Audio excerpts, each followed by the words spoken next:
Doyle Ransom's laugh cut through the auction yard like a blade. It wasn't a chuckle. It wasn't a smirk. It was the kind of laugh a man lets out when he wants the whole room to hear, when he wants you to feel small. 17 sick goats. He said it loud enough for every cattleman within 30 feet to turn and look. 17 dying goats, and she paid actual money for them. The laughter spread like brush fire, and Mara Bellamy stood right there in the middle of it, holding a bill of sale in her hand, cheeks burning, eyes straight ahead. She didn't fire back. She didn't cry. She walked to her old pickup, pulled open the door that always stuck, and climbed in. Ask yourself this: if every person in that room was laughing at you, would you drive away? Or would you drive toward the mountain? Before we go any further, if stories like this one hit different for you, the kind where the person everyone wrote off ends up being the only one left standing, hit that subscribe button right now. Because we tell these stories every week, and you don't want to miss what's coming. Drop a like and leave a comment telling us what city or country you're watching from. I want to see exactly how far this story travels now. Let's go back to that auction yard. Because what happened that morning didn't start with goats. It started 3 weeks earlier when Mara Bellamy buried her grandfather. Earl Bellamy had farmed the same 146 acres of Appalachian Ridge for 51 years, and when he died quietly, in his sleep in early March, the land he left behind looked nothing like the land he'd started with. Decades of neglect, a crumbling drainage system, and hillsides so choked with blackberry and locust, thorn that you couldn't walk through them without bleeding, had turned what was once working pasture into something that looked more like punishment than inheritance. The county assessor had been there twice in the past decade. Both times he'd valued the property at the minimum possible number and written in the notes column, steep, overgrown, limited agricultural utility, translation worthless. Mara had known about the land her whole life without ever really thinking about it. She'd grown up 90 miles south in a cramped apartment above a laundromat, raised by her mother after Earl and his daughter had their long, ugly falling out over something nobody ever fully explained to Mara. She'd visited the mountain exactly 4 times as a child. She remembered mud. She remembered the smell of wood smoke, and she remembered that her grandfather had very few words to spare. For anyone, but when he did speak, he meant it. When the lawyer called to tell her she'd inherited everything, Mara had been sitting in the parking lot of a grocery store, where she'd worked the register for 6 years. She didn't say anything for a long moment. "Miss Bellamy, are you still there?" "Yeah," she said. "I'm here." She drove to the mountain 2 days after the funeral, alone, and stood at the edge of what had been a hayfield and was now a wall of thorn 8 feet tall. Her boots sank in soft mud. Her breathing was already heavy from the short walk. Up the access road, her body had never been built for this kind of terrain, and she knew it. She was 23 years old. She was heavy-set in a way that made physical labor genuinely hard, and she was standing in front of 146 acres of land that hadn't produced income in over a decade. A smarter person, people would later say, would have sold it. Mara went back to the farmhouse and found her grandfather's journals. There were 9 of them, crammed into a wooden crate under the kitchen table, their covers soft with age and handling. She sat down with the oldest one, a ledger dating back to the early 1970s, and started reading. Earl Bellamy's handwriting was small and deliberate, the kind of writing that takes its time. His entries weren't emotional. They were practical, specific, almost like engineering notes. March 14. Put the goats on the south slope. Thorn already showing stress. April 2. South slope down 60% cover. Grass seed thrown in behind them. See what takes May 19. Grass is coming up. Slope is changed. She read for 4 hours straight. Her grandfather had done this before. Not just once, repeatedly, systematically, across different sections of the same land she'd just inherited. In the 1970s, when the ridge had been just as choked and impassable as it was now, Earl Bellamy had used goats to clear it. Not machinery, not herbicide, goats. And it had worked. The journals were full of sketches, measurements, timing notes. He'd moved them in rotations, given each section time to recover, tracked the grass that returned behind them. Then his herd had been wiped out by disease in 1987, and he'd never rebuilt it. The land had quietly grown back over. Mara sat at that kitchen table for a long time after she finished reading. Outside, the wind was moving through the thorns on the south slope. She could hear it from inside the house, a low, continuous sound, like something breathing. She made a decision that night that she didn't tell anyone about. She was going to get goats. The Harlan County Livestock Auction was held on the first Saturday of every month, and by the time Mara arrived that April morning, the place was already operating at full volume. The smell of manure and mud and nervous animals, the steady chatter of men who'd known each other for decades, the fast, flat rhythm of the auctioneer voice cycling through cattle and pigs and the occasional horse. Mara walked the pens alone, moving slowly, taking her time. She'd spent the previous 2 weeks reading everything she could find about goat care, goat behavior, goat grazing habits. She'd watched hours of footage online. She'd called 2 county extension offices and asked questions until the agents on the other end started sounding impatient. She wasn't pretending to know what she was doing, but she was trying to learn fast enough to be useful. The 17 goats were in a back pen, and the moment she saw them, she understood why nobody had bid on them. They were thin, not just lean, but genuinely starved, with ribs showing and hip bones that pressed visibly against their coats. A few had patchy fur. Several were obviously injured or sick. They'd been crowded together in a space too small for them, and they smelled like animals that hadn't been cleaned around in a long time. She stood at the fence and looked at them for several minutes. One of them looked back. A gray doe, older than the rest, one back leg held slightly off the ground. She didn't move away from the fence like the others did. She just looked at Mara with steady, pale-colored eyes, like she was waiting to see what came next. "You're trying to figure me out," Mara said quietly. The doe blinked. "Yeah," Mara said. "Me too." She went and found the auction clerk and asked what the reserve was on the pen of 17. The clerk looked at his sheet, looked at Mara, looked back at his sheet. "No reserve," he said. "Owner just wants 'em moved. They've been turned down twice already." "I'll take all 17. The clerk raised his eyebrows. "All of them?" "All of them."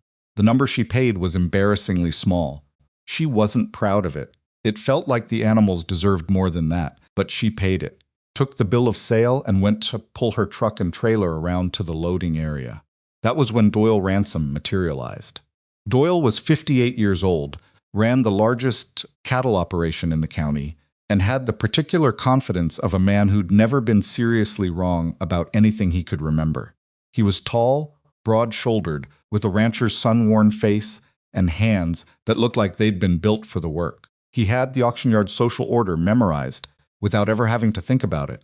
And Mara, young, overweight, female, and new, did not fit neatly into any category he recognized as significant. "Those your goats?" he asked. His voice wasn't hostile. It was something almost worse, amused. "They are," Mara said. "What are you planning to do with them?" "Run 'em on my grandfather's land. Clear some brush." Doyle looked at her for a moment. Then he looked at the pen, then back at her. Then he laughed, and she felt the laugh in her chest before she'd even fully processed what was happening. "Honeys," he said, and that word alone made her jaw tighten.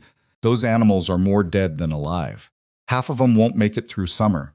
I know they're in bad shape. And that land of Earl's." He shook his head, still smiling, like this was all very entertaining. "I know that ridge. Knew your grandfather. That ground is done. Has been for years. You'd need a crew and heavy equipment just to make a dent in it." "I appreciate the input," Mara said, and her voice was flat. "You ever run goats before?" She didn't answer that. He took her silence as the answer it was. "Sweetheart, I'm not trying to be unkind. I'm trying to save you some grief. That's a hard mountain, and the work's harder than it looks, and those animals." He glanced at the pen again. "Those aren't goats.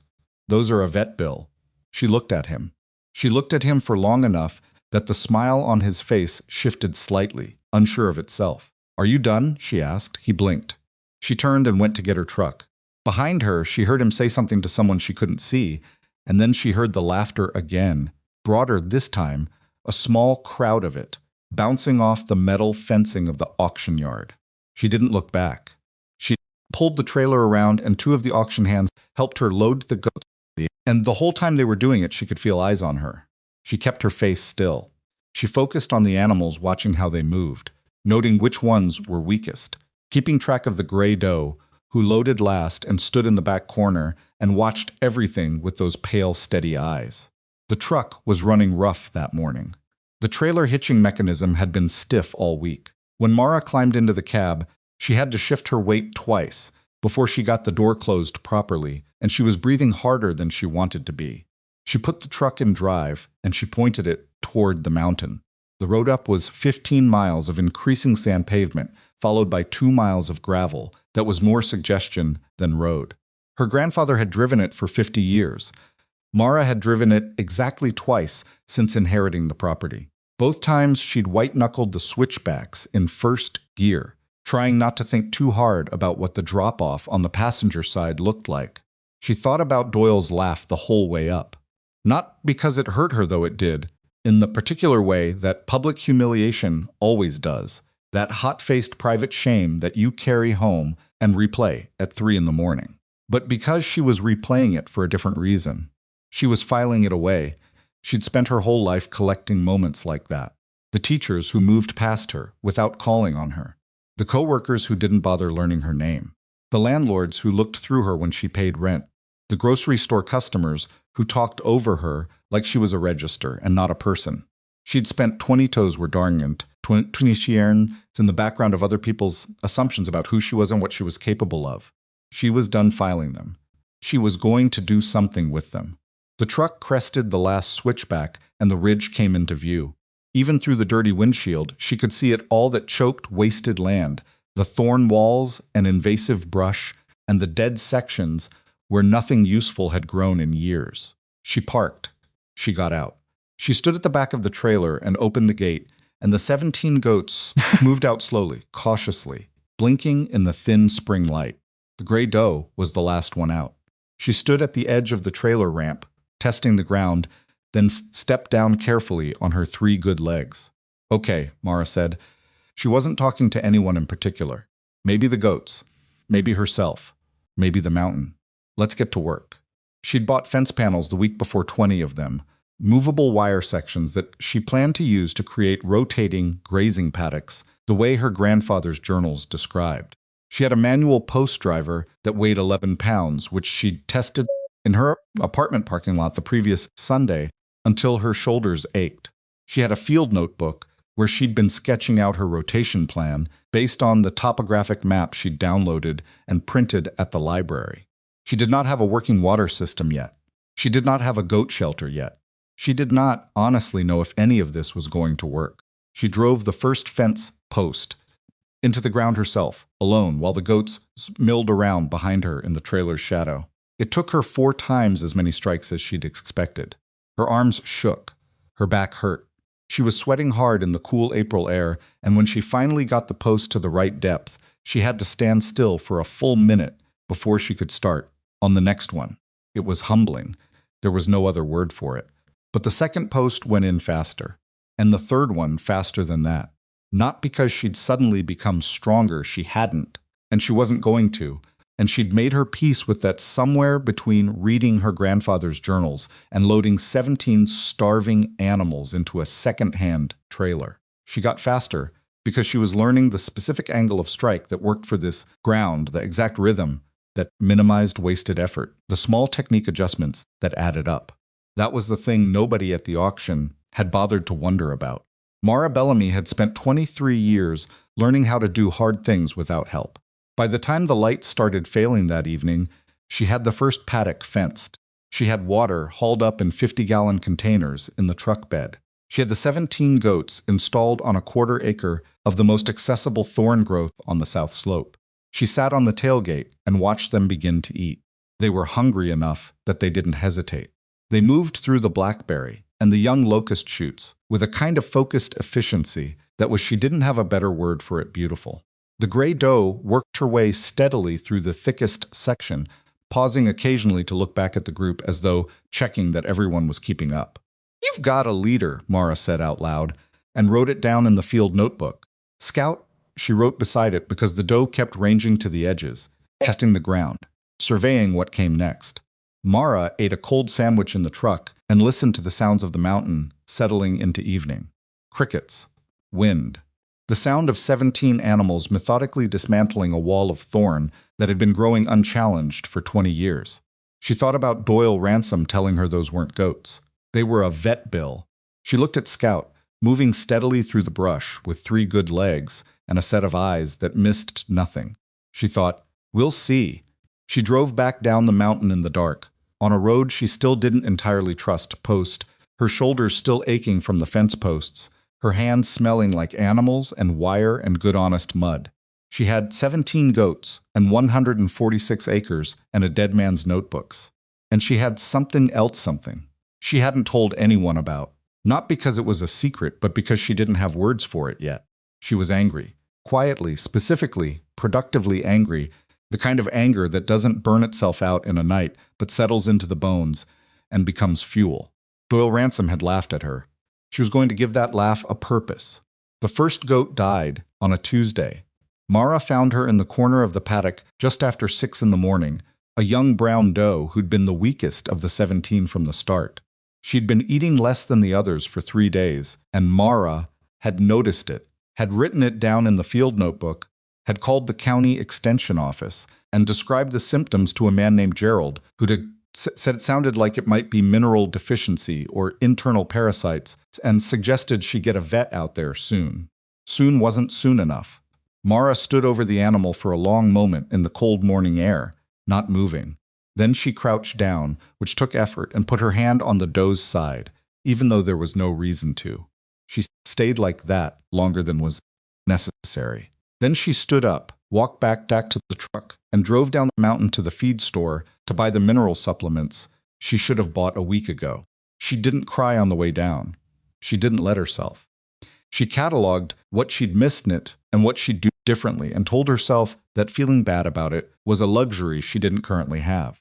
The man at the feed store was named Terrence, and he was the first person in Harlan County who talked to Mara without any visible condescension. He was in his 70s, small and deliberate, with a hearing aid in his left ear that he adjusted constantly, and he'd been selling livestock supplies for 4 decades to people who ranged from professional farmers to complete beginners, and had apparently made a decision somewhere along the way not to judge which was which until they gave him reason to. "You've got him on that Earl Bellamy place?" he said, writing up her order. "His granddaughter," Mara said. "I inherited it." Terrence nodded like that explained something. Earl knew goats, had a good herd in the 70s. Then lost him to enterotoxemia and must have been 87. He looked up at her. "You read his journals?" Mara blinked. "How did you know about his journals?" "He used to come in here and read me sections." Terrence almost smiled. Earl wasn't much of a talker, but he'd read you things he thought were important. Came in one time with a whole journal about grass species. Stood right there and read for 20 minutes. He gestured to a spot near the door. "I don't know that I agreed with all of it, but I listened." Mara bought the minerals and the dewormer and a basic veterinary handbook that Terrence kept a small stack of behind the counter and sold at cost to people who couldn't afford a vet every time something went wrong. She drove back up the mountain with the windows down even though it was cold, because the cold air kept her focused. She told herself the brown doe was the last animal she'd lose to something preventable. She was wrong about that, but she was wrong only once more a young wether 3 weeks later, who had something internal and complicated that the vet said probably couldn't have been caught earlier anyway. After that, the herd stabilized. The remaining 15 grew steadier on their feet, brighter in their eyes, louder in their voices. Scout's limp improved enough that she was barely noticeable from 20 feet away, and she'd established a clear social order among the others that meant the herd moved as a unit when Mara wanted them moved, and held their ground when that was called for. The south slope, meanwhile, was changing. It wasn't dramatic at first. The thorn walls didn't disappear. Overnight they came down in sections, gradually the goats working from the edges inward with methodical hunger. But by the end of the first month, Mara could walk paths through the first paddock that hadn't existed before. The exposed ground was rough and pale, matted with old root systems and debris, and it looked for a while like nothing would ever grow there. But she'd read her grandfather's journals closely enough to know that this was the part that required patience. She threw native grass seed behind the goats as they moved. She rotated them to the second paddock. She waited. The phone calls started around the 6-week mark. Not many 3 or 4 from neighbors who'd heard something from someone, and they were cautious calls, the kind where people asked leading questions without quite committing to an opinion. She answered them all the same way. what she was doing, how it was working so far, what she expected. She wasn't selling anything. She was just explaining. The one call that didn't feel cautious came from a man named Preston Aldridge, who owned the 40 acres immediately to her east and who opened the conversation by saying, "I heard you bought Earl's worthless goats from the auction." "Earl's land," Mara said. "Not Earl's goats. I bought the goats myself." A pause. "Doyle Ransom says, you're going to run yourself into the ground up there before summer." Doyle Ransom can say whatever he likes. Another pause longer this time. "I've got a section of Locust Grove that's been taking my east pasture for 6 years. My tractor can't get in there. Chainsaw is only making it worse. You think your animals could do anything with it?" Mara thought about it for a moment. She hadn't planned on taking on outside work this soon. She was still figuring out her own rotation. The fence panels she had were barely covering the sections she needed to cover, and her body was already running on 4 or 5 hours of sleep most nights. "Tell me about the section," she said. She drove over to look at it that Saturday. The Locust Grove was exactly as bad as Preston had described. Young trees packed so tightly that the canopy had shut out everything underneath, spreading steadily into the edge of what had been productive hayfield. Preston walked her to the perimeter of it and stood with his arms crossed, watching her face. 6 years, she said. 6 years. She walked the edge, counting paces, noting where the densest growth was and where the trees thinned out toward the field boundary. In her grandfather's journals, there was a section about locust. Specifically, Earl had called it the most stubborn plant on the mountain and the most useful thing he'd ever fed to goats. "They'll eat the bark if the leaves are gone," he'd written. "Young trees under 3 years, they'll clear in a season. Older ones take longer. But they'll do it. I'll need to run electric fence around the perimeter," she said, "and they'll need access to water." "You got a water line close?" "Got a tap on the east side of the barn. I'll need 150 feet of hose." Preston looked at her. "That's it? And a reasonable rate," she said. He named one. She countered. They settled in the middle, and she shook his hand in the field while a red-tailed hawk circled somewhere overhead, and the locusts stood at the property line like they owned everything they could see. It was the first contract Mara Bellamy ever signed for land she didn't own. She drove home, feeling something she didn't have a precise name for, not pride. Exactly, because pride felt premature. And that's more like the sense of a door opening that she hadn't been sure was there. She called her mother that night. Her mother's name was Darlene, and she and Mara had always had the kind of relationship that required careful management love underneath, significant friction on the surface. Darlene had been skeptical of the land from the beginning. She'd been skeptical of everything from the beginning. And Mara had spent a long time believing that skepticism was a form of protection before she'd come to understand that sometimes it was just fear wearing protective clothing. "How's the mountain?" Darlene asked, which was how she always started, the way you'd ask how the weather was somewhere you didn't plan to visit. "The goats are working," Mara said. "I picked up my first outside contract this week." A pause. "Contract for what?" "Land clearing, neighbor's Locust Grove." Another pause. "Mara, you know what Earl's land cost him. What it cost this family. It's not costing me anything. It's making money. Not yet, it isn't." "Mama." Mara set the phone down for a moment and pressed her knuckles against the kitchen table. Then she picked it back up. "I'm not calling to argue about it. I'm calling to tell you it's going well." Darlene was quiet for a moment. "I just don't want to see you hurt yourself." "I know. That mountain took a lot out of your grandfather." "It gave him a lot too," Mara said. "You could see that if you'd read his journals." Darlene didn't answer that. They talked for a few more minutes about things that had nothing to do with goats or mountains. And then Mara said goodnight and hung up and sat in the quiet kitchen, sind outside the farmhouse windows, which she'd recalked herself the previous week with questionable results. She opened the field notebook to a fresh page and wrote at the top, "Preston Aldridge, East Locust Groves, start date May 14. Then she made a list of everything she'd need to do before then, which was longer than she had days to do it in. Most of its windows were dark, which meant she needed to figure out what to drop and what to accelerate, and whether any of it could be done with less effort than she was currently spending. She was getting better at that calculation. Not because it came naturally, it didn't, but because her body was teaching. Her things her brain hadn't accepted yet. She couldn't brute force this work. She'd tried in the first few weeks, and her knees and hips and lower back had delivered a clear response: find another way. So she'd started thinking about every task differently, asking not just what needs doing, but what's the minimum effective action that gets the result I need. She moved fencing in sections instead of dismantling and rebuilding from scratch. She used the truck to carry equipment up the steeper sections instead of hauling it herself. She mapped the rotation. So the goats did the hardest clearing work in the morning when they were hungriest, requiring less follow-up management in the afternoon. Small things that added up. But there were days when none of that was enough, and the mountain simply won. A day in late April when the east fence line pulled loose in a windstorm and 3 goats got into unfenced brush, and she spent 2 hours in the dark, chasing them with a flashlight on terrain that did not forgive unsteady footing. She fell once, hard, on her left knees, and sat on the ground in the dark, breathing and trying to figure out if anything was broken, listening to goats she couldn't see making sounds she was starting to recognize. Scout was the one who found her. Just walked up and stood there in the flashlight beam, close enough to touch, watching Mara with those pale, steady eyes. "I'm fine," Mara said. Scout blinked. "Don't look at me like that." She got up slowly and collected the 3 escaped does one by one and repaired the fence in the dark with hands that were still shaking slightly from the fall, and drove back to the farmhouse at 11:30 at night with mud on her jacket and a knee that was going to be colorful in the morning. She took 2 aspirin and wrote 2 lines in the field notebook. East fence needs double stakes at corner posts. Wind load underestimated. Then she went to bed.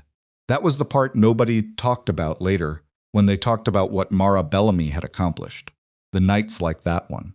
The specific texture of failure at 11:30 in the dark on a mountain that didn't care one way or the other whether you made it. She cared. That was the difference. Owen Pike showed up on a Saturday morning in June.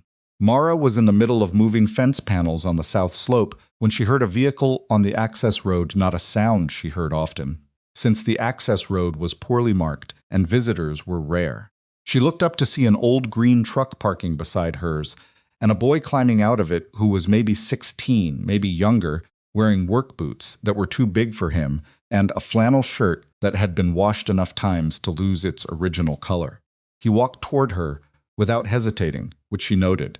A lot of people lost their nerve somewhere on the walk from the road to wherever she was working, as though the terrain itself was a test they weren't sure they were passing.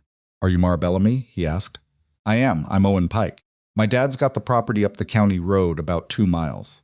He stopped at a respectful distance and looked at what she was doing with the fence panels. "I heard you're doing the goat clearing work. I was wondering if you needed help." Mara looked at him. He was thin in the particular way of teenage boys who do physical work and can't eat fast enough to keep up with it. He had a bruise fading on his left cheekbone that he wasn't trying to hide, which told her something, and his hands were already calloused for his age, which told her something else. "What do you know about goats?" she asked. "Nothing," he said, "but I learn fast and I don't quit." She almost smiled. "That's what everyone says." "Probably," he agreed. "But I've been watching this herd from the road for 3 weeks, trying to figure out the rotation pattern. And I think the spacing on your second paddock is too short. You're moving them before they finish the growth cycle, so you're getting clearing, but you're losing the soil impact." Mara set down the fence panel she was holding. She looked at him for a long moment. "Where did you read that?" she asked. "Old guy at the feed store. Terrence. He mentioned Earl Bellamy's journals when I asked him about controlled grazing, and then I found some research papers at the library." Mara picked the fence panel back up. "He's right," she said. "About the spacing. I've been adjusting for it." "How?" She showed him. He watched carefully, asked one question that was better than she expected, and then helped her move the remaining panels without being asked. Most of its windows were dark. He wasn't strong enough to be dramatically useful, but he was efficient, and he paid attention, and when she told him to do something, he did it exactly right the first time. At the end of the morning, she told him she'd pay him for 2 days a week, at a rate that was fair for the county and honest about what she could afford. He said yes before she'd finished the sentence. "One condition," she said. He waited. "You tell me when you think I'm wrong." "Not after." During, he nodded. "Yes, ma'am, and don't call me ma'am. I'm 23, he almost smiled at that. "Okay." She didn't ask about the bruise. That was his business, and not hers. Most of its windows were dark, but she noticed the first morning he came to work that he arrived earlier than she'd asked, that he seemed in less of a hurry to go home at the end of the day, and she filed both observations away without commenting on them and made sure there was always something to eat in the farmhouse when he came by. The summer moved hard and fast. With Owen taking over the morning feed and water checks, Mara had more hours for the work that required decision-making, the contract negotiations, the rotation planning, the soil assessments she'd learned to do from a manual Terence had ordered in for her from a university extension program. The Preston Aldridge locust job ran 3 months and left his east pasture cleaner than it had been in a decade, and Preston told 2 of his neighbors about it, and those 2 neighbors called Mara in August. She had more work than she could handle, and not quite enough goats to handle it. That was if its windows were dark. That was when she learned to make a waiting list, which she had never had occasion to do before in her life, and which felt strange and significant in equal measure. She wrote the names in the were dark. She wrote the names in the field notebook in the back pages she'd been keeping for financial records, names and acreages, and the type of growth they needed cleared, and roughly where in the rotation she could fit them.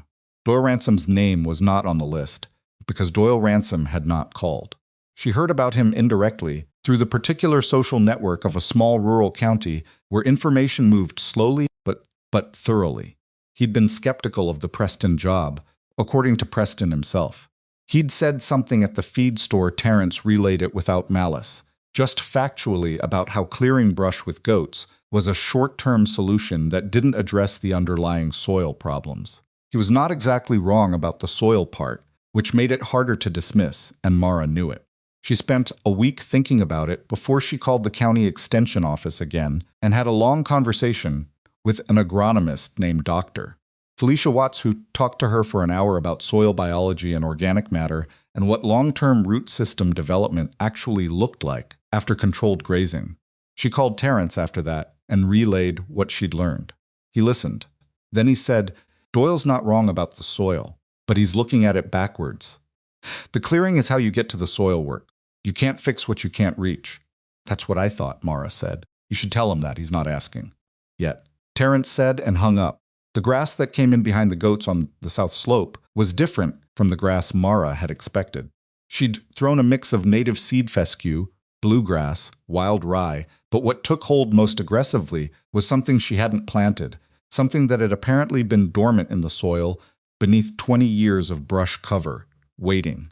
She sent a sample to the extension office.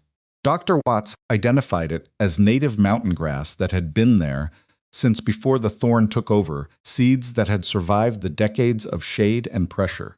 When Mara read that in the email, she sat down. She sat down right there at the kitchen table with the laptop open in front of her, and she put her hands flat on the table and she breathed. The land had been waiting. Underneath everything that had buried it, there was something that had survived. She didn't have a word for what that felt like. She wasn't sure she needed one. Owen was the one who first noticed the change in how people drove past the property. He mentioned it windows in July while we're moving the herd to a new section of the ridge, that the cars on the county road below were slowing down more than they used to, and that some of them were stopping for a minute before they drove on. "People watching?" Mara said. "Yeah."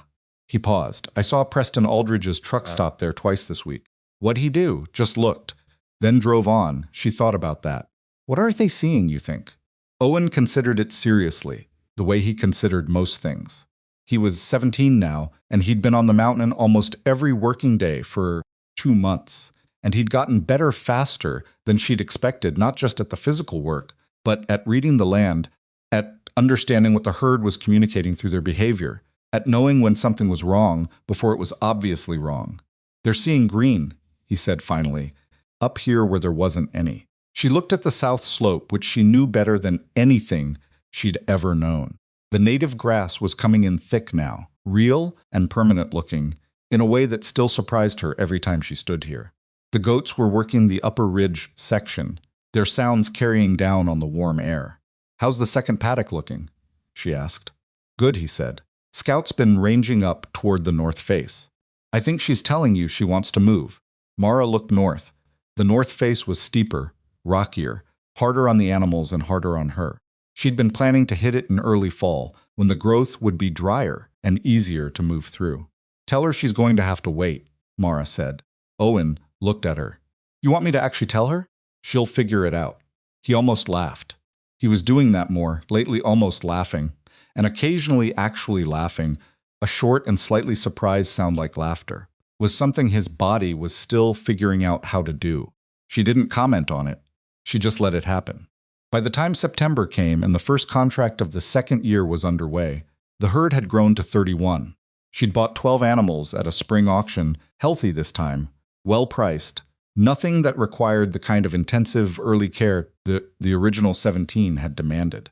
Several of the original herd had been bred in late spring, and 3 does had delivered healthy kids in August. Small and loud and constantly underfoot, so coordinated that herding them felt like trying to collect loose marbles on a slope. The field notebook was full. She'd started a second one. The back taxes, the delinquent notices that had been stacking up in Earl's kitchen drawers when Mara had first arrived, were paid in full by October. She'd done the math on a Tuesday evening in September, sitting at the kitchen table with her payment records and the county tax statement, and when the numbers worked out, she sat very still for a moment. Then she called Terence. Taxes are clear, she said. He was quiet for a moment. Earl would have liked to hear that. I know. You're going to need to think about expanding the paddock infrastructure before spring, he said. If you're adding more contracts, you can't be rotating panels manually as much. I know that too. There's a grant through the state agricultural office, he said. Conservation clearing work. You'd likely qualify. She wrote it down. She applied 3 weeks later, with a 12-page document that she wrote herself over 4 evenings using Dr. Watts as a reference and attaching photographs that she'd taken of the South Slopes transformation, the grass that had come back, the soil samples, the before and after that, told a story she couldn't tell in words as well as the ground itself told it. She got the grant. Not the full amount she'd requested, 70%, which was more than she'd let herself expect. She read the approval letter, twice standing at the mailbox at the end of the access road in a light November rain that she didn't move to get out of. She used it for permanent fencing along the south and west sections, a proper water line up to the main paddock area, and a small outbuilding to store equipment and run power to.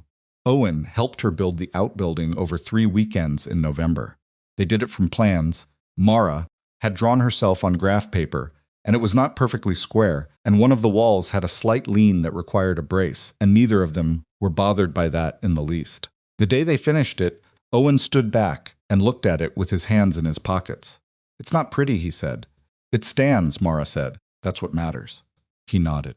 They went inside, and she made coffee on the farmhouse stove, and they sat at the kitchen table, and she spread out the plan for the next year's rotation, what sections she wanted to hit, which contracts were in the queue, where she thought the herd needed to be by April to stay on schedule.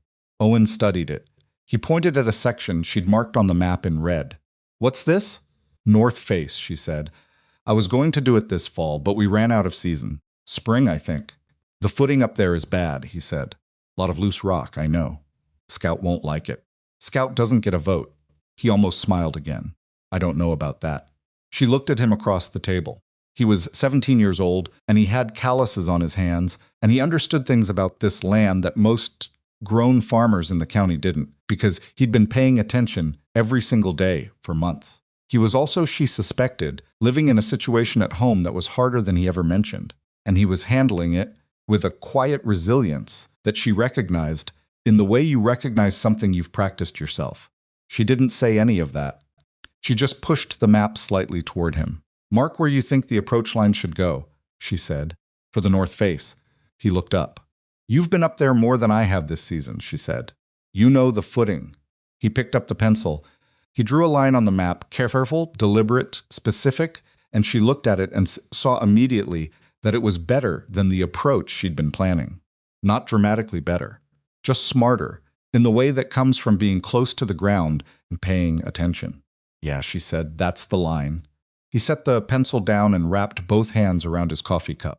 Outside, the November wind was wafting through the farmhouse. Walls in the place the caulk hadn't held, making the kitchen cold in the corners.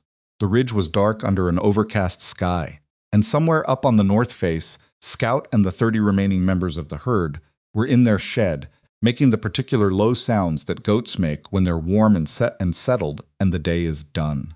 2 years. That's how long it had been since the auction yard. Since Doyle Ransom's laugh and the bill of sale and 17 starving animals in a trailer heading up a mountain road in the dark. The south slope was green. The taxes were paid. The farmhouse smelled like coffee and wood heat and the particular dusty clean smell of work that's been done well enough to rest from. The north face was still waiting.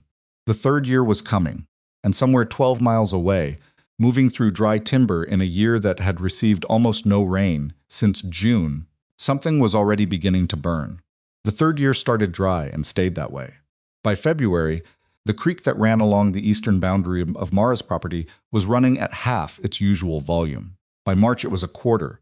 She noticed it early, the way she'd learned to notice most things on the mountain, not with alarm, not yet, but with the quiet attentiveness of someone who understood that the land communicated in small signals before it communicated in large ones. She wrote it in the field notebook, creek level low.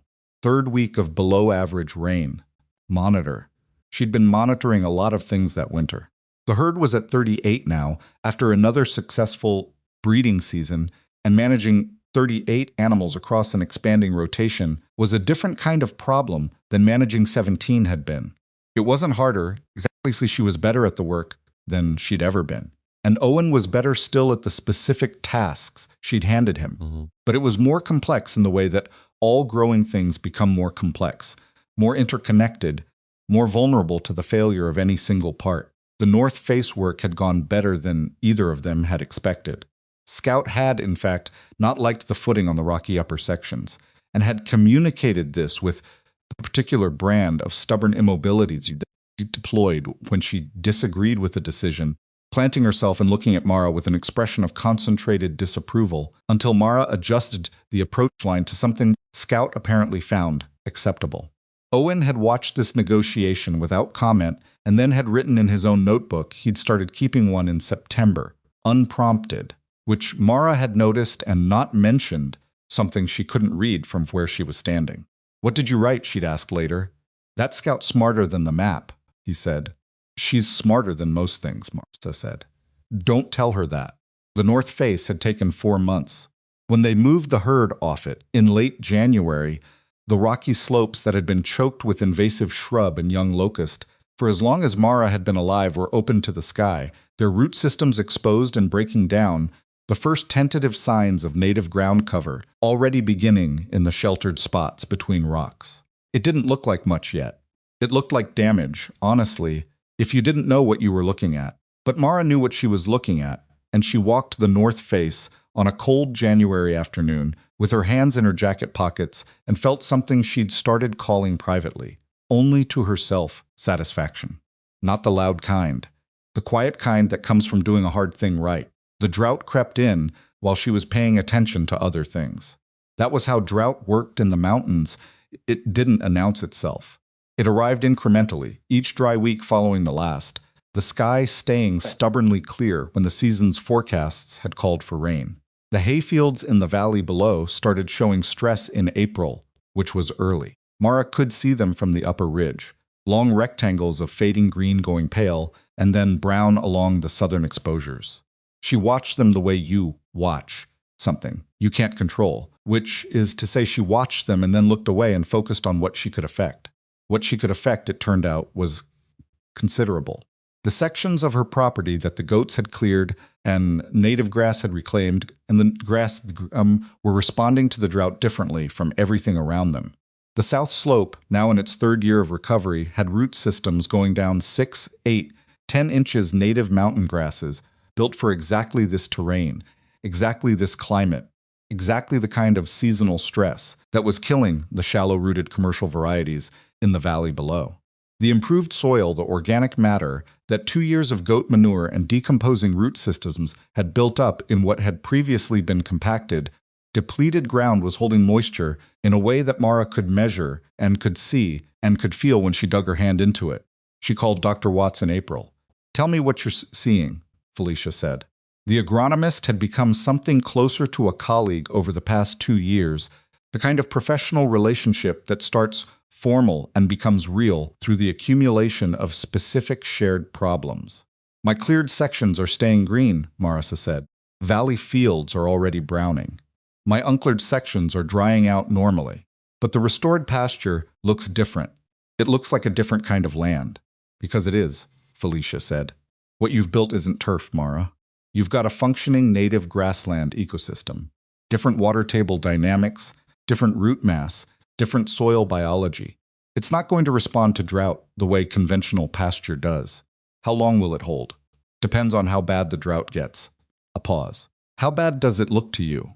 Mara looked out the farmhouse window at the sky, which was the particular shade of pale blue that meant no rain was coming. Bad, she said. Then pay attention to your creek levels, Felicia said. And if you have uncleared sections you were planning to hit this fall, consider whether moving the schedule up gives up a buffer zone advantage. Mara thought about that for a long time after she hung up. She was looking at the map on the kitchen table, the same map she and Owen had marked up in November, the one that showed the remaining uncleaned sections on the western boundary and a strip of mixed brush along the county road frontage. Moving those up would mean adjusting 3 contract commitments and compressing a rotation schedule she'd carefully calibrated over the winter. She picked up the pencil and started drawing new lines. Owen came in from the morning feed while she was still working. He took off his boots at the door and looked at the map over her shoulder without saying anything for a moment.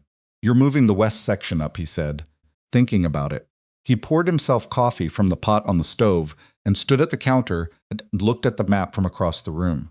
He'd grown another 2 inches since she'd hired him. He was 18 now, tall and angular, with the kind of efficiency of movement that comes from a year and a half of working steep terrain.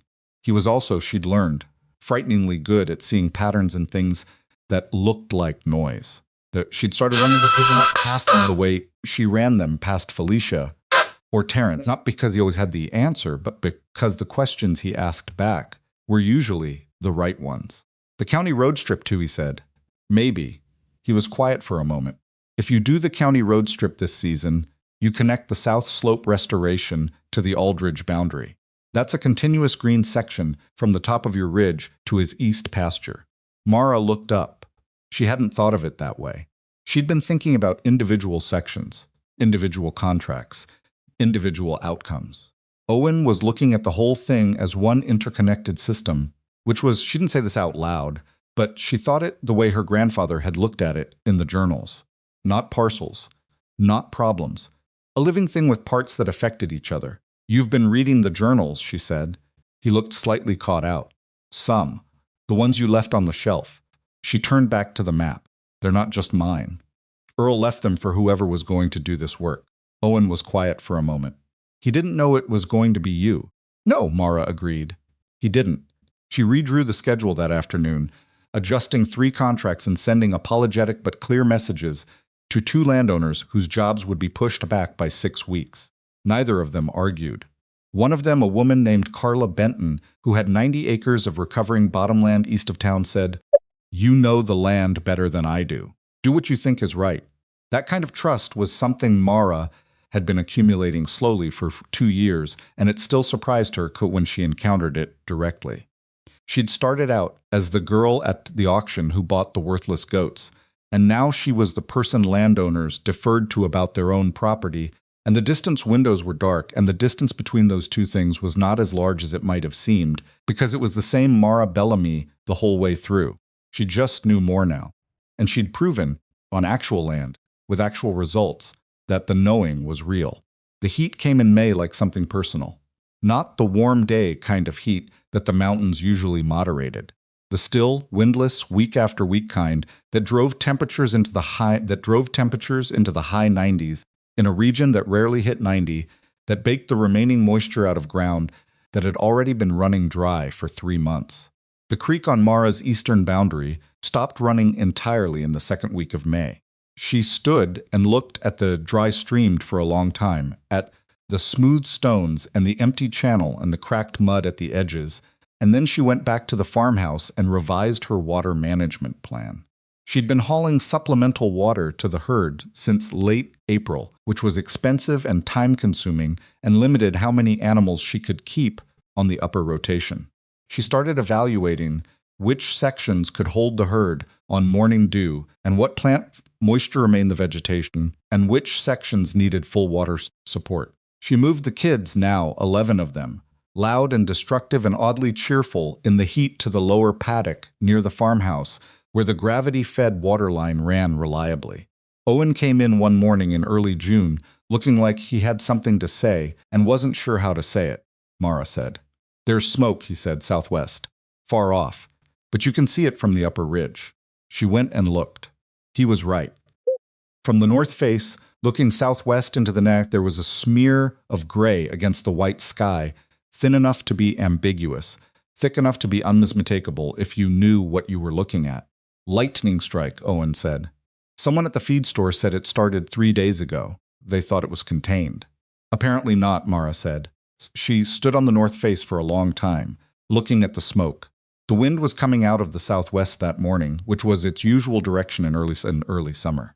The air smelled of nothing yet, but there was something, not smell, but a quality of the air itself, a particular dryness that made the back of her neck prickle. She went home and looked up the county emergency management website. The fire was listed at 340 acres, 8% contained. Driven by southwest winds and expected to grow. It was 12 miles away as the crow flew. 12 miles was far. 12 miles was also, depending on wind and fuel and topography, not far at all.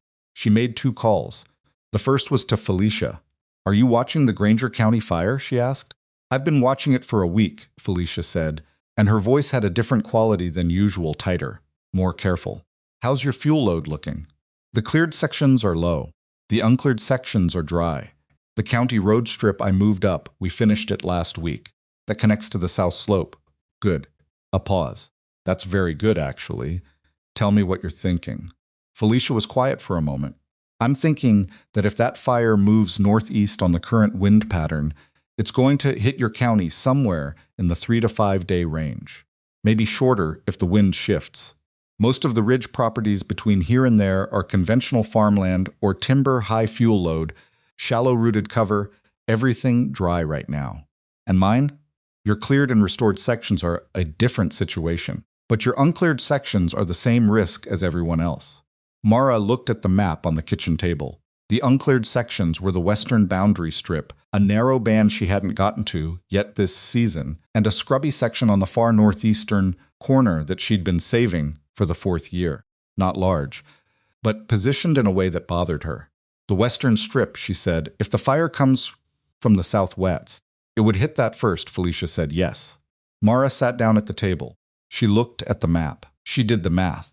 In her head, what the goats could clear, in how many days at their current efficiency, what sections were most critical to address, whether there was any way to create a meaningful reduction in fuel load along the western edge before the situation changed.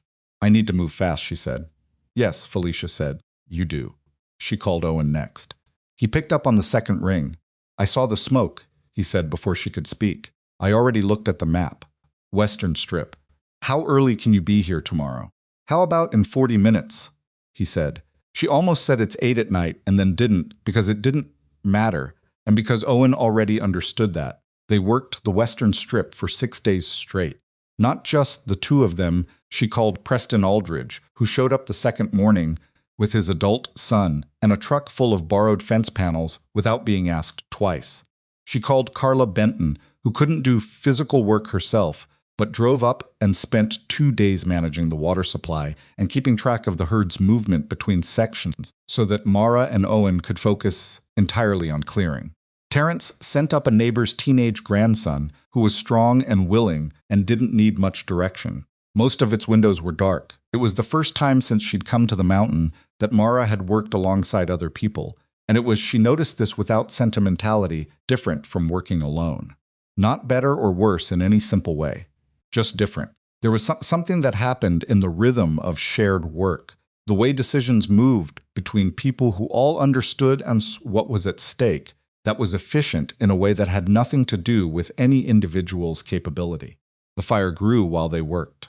The county emergency management website updated daily, and the numbers moved in the wrong direction with a regularity that Mara found physically unpleasant to read. 400 acres, 700, 1,100. The containment percentage rose and fell and never got above 30%. The wind direction held steady from the southwest, which meant the fire was moving, and it was moving toward them. On the fourth day, Mara drove up to the north face at sunset and looked southwest. The smoke column was not ambiguous anymore.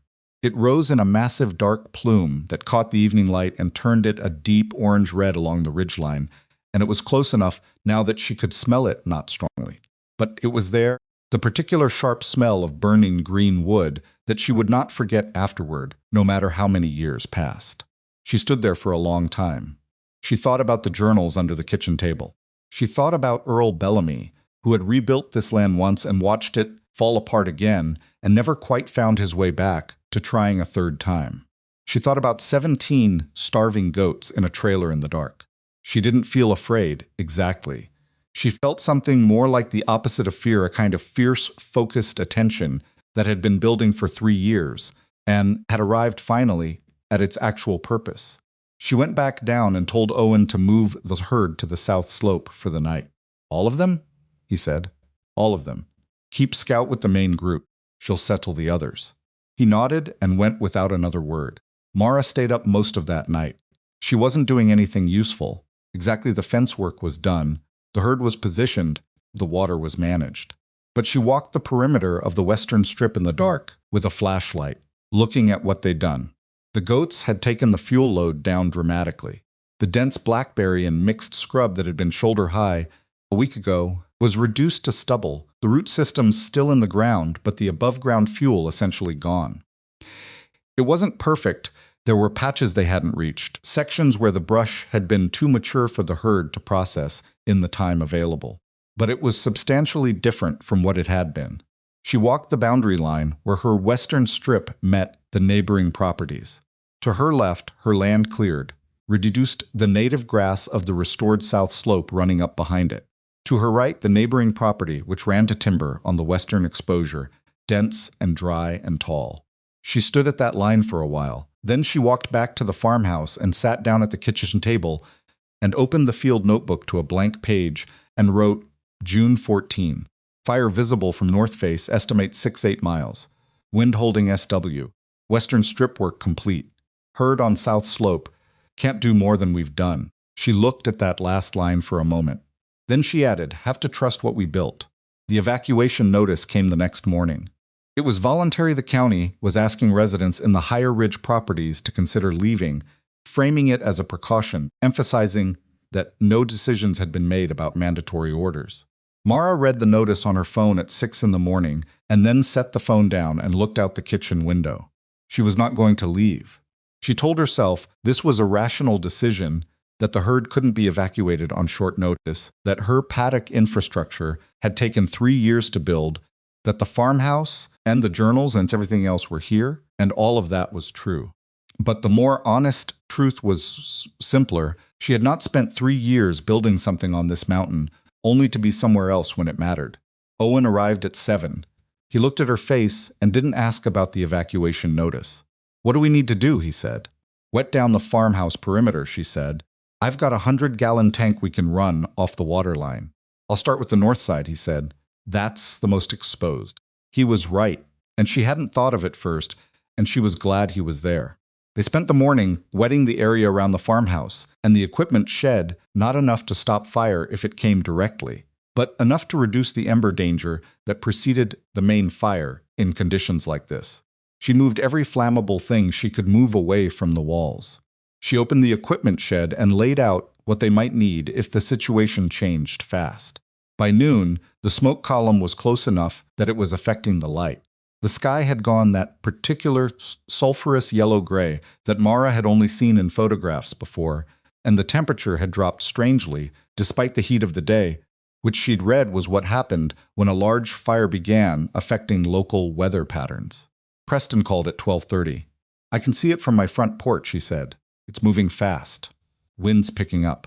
I know, you need to think about leaving, Mara. I'm staying. A pause. I figured you'd say that. Another pause. My boy's staying too. He's going to drive the county road between your place and mine. Keep eyes on the tree line. Tell him to stay in the truck, she said. Don't be a hero. That's what I told him about you, Preston. said, and hung up. The fire reached the county line at 2 in the afternoon.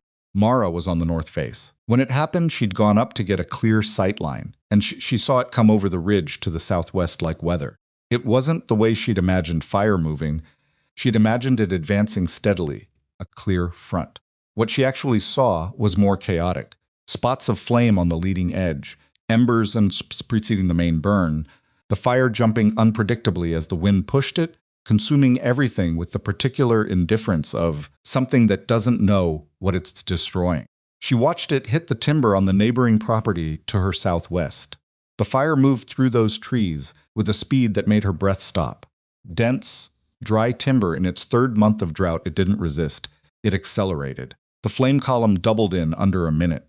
The sound reached her a moment after the visual, a deep, moving roar that she felt in her chest as much as she heard with her ears, like standing too close to something mechanical and enormous. She watched it move toward her property line, and then she watched it change. She didn't understand what she was seeing at first. The fire hit the western strip, the section she and Owen and Preston and Terrence's borrowed teenager had spent 6 days reducing, and it didn't stop, but it slowed. The flame column shrank, the roar diminished. The fire moved through the stubble of the cleared strip with nothing like the speed it had shown in the timber, because there was almost nothing there to carry it. She stood on the north face, and she watched. The fire crossed the western strip in a slow, crawling, diminished version of itself and reached the edge of the restored south slope pasture, the native grass, deep-rooted and moisture-retaining, green in a way that nothing else for miles was green, and it faltered. That was the only word for it. It faltered. The leading edge dropped. The flame height went from 40 feet to 10 feet to 6. The fire moved into the native grass, and the native grass burned. Yes, she watched it burn, and something in her chest tightened at that, but it burned slowly, shallowly, without the fuel to sustain the kind of run that had taken the timber in seconds. The fire began to die. Not immediately, not cleanly.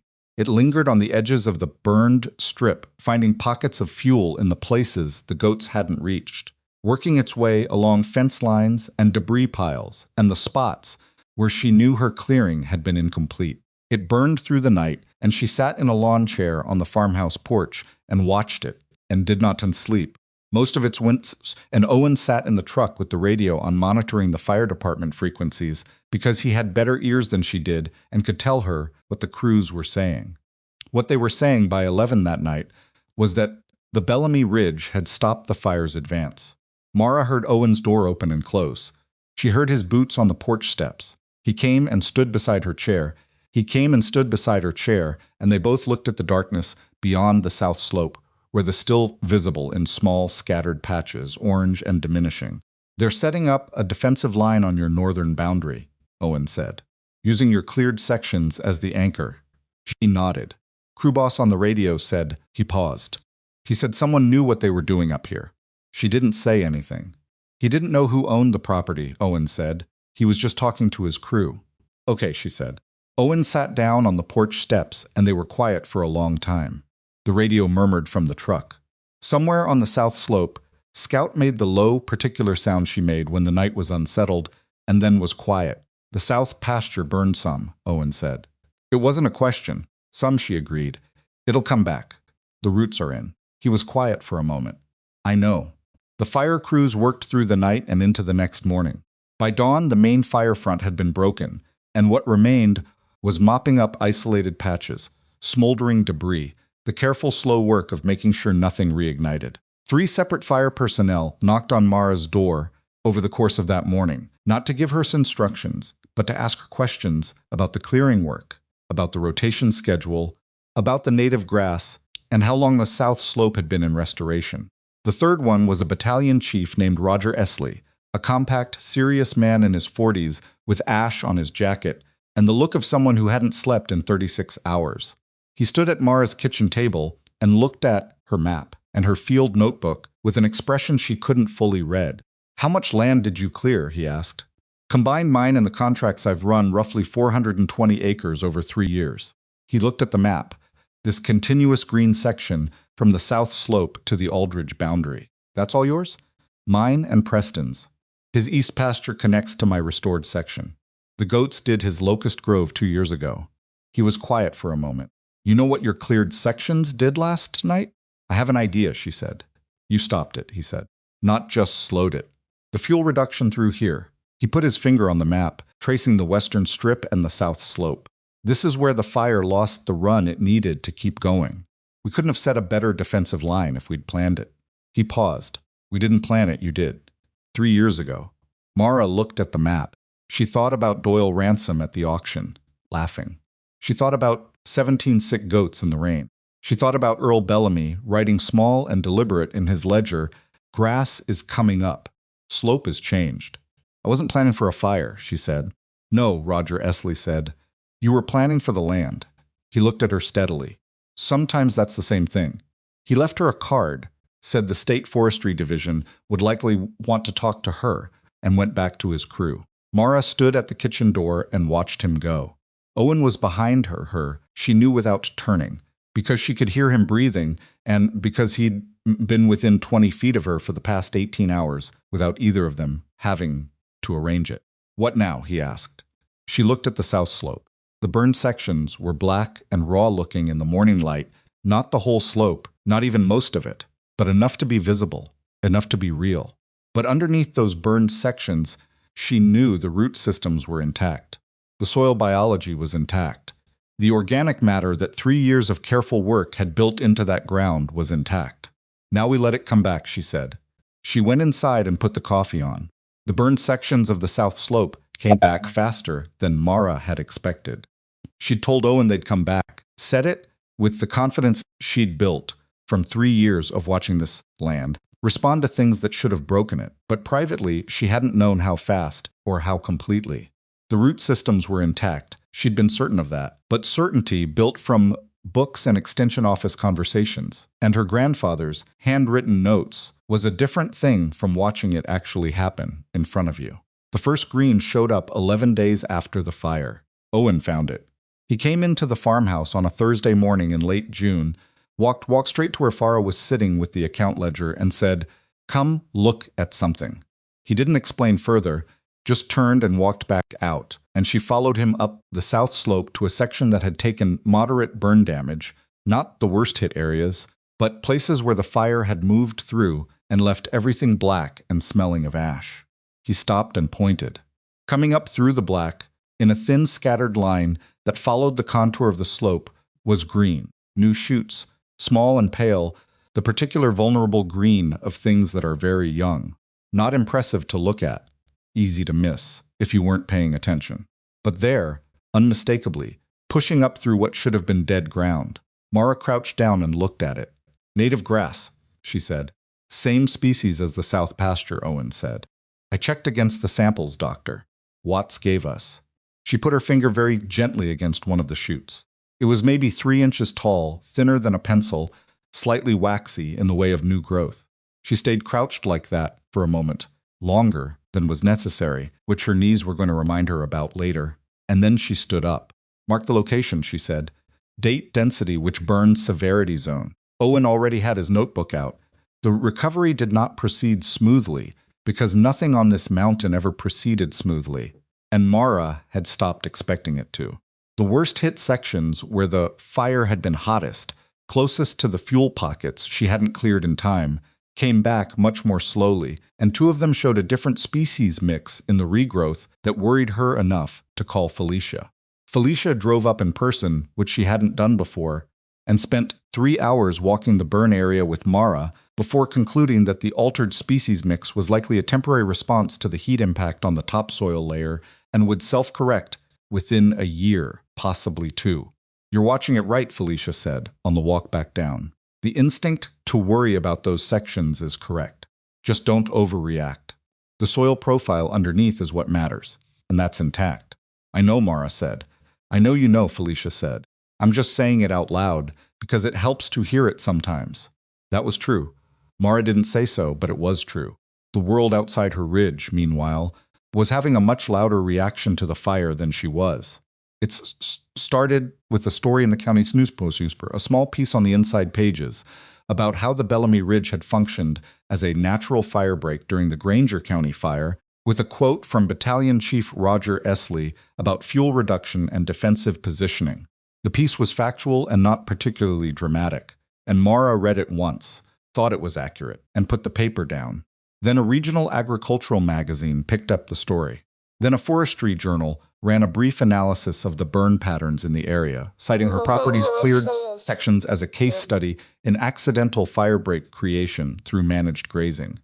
Then a news outlet from the state capital sent a reporter named Diana Cho, who arrived on a Tuesday morning in a clean car with a recorder and a notebook and the particular energy of someone who believes they've found a good story. Mara met her in the driveway. Diana was in her mid-30s, direct in the way of people who ask questions for a living, and she looked at the ridge and then at Mara and said, "Can I walk the property with you?" "You can walk some of it," Mara said. "There are sections with the herd that I'd rather not disturb." "Fair enough." They walked the south slope and the western strip and the edge of the burn area, and Diana asked good questions better than Mara had expected, specific and informed, clearly researched in advance. She asked about the rotation methodology, about the soil science, about the timeline of the clearing work. She asked about Earl's journals. She asked about Owen. She did not, until the very end of the walk, ask about Doyle Ransom. They were back at the farmhouse when she said it, standing near the porch, and she said it carefully, like someone knows a question might land badly. "I heard you were pretty publicly dismissed when you started this. That a well-known local rancher said the project would fail." Mara looked at her.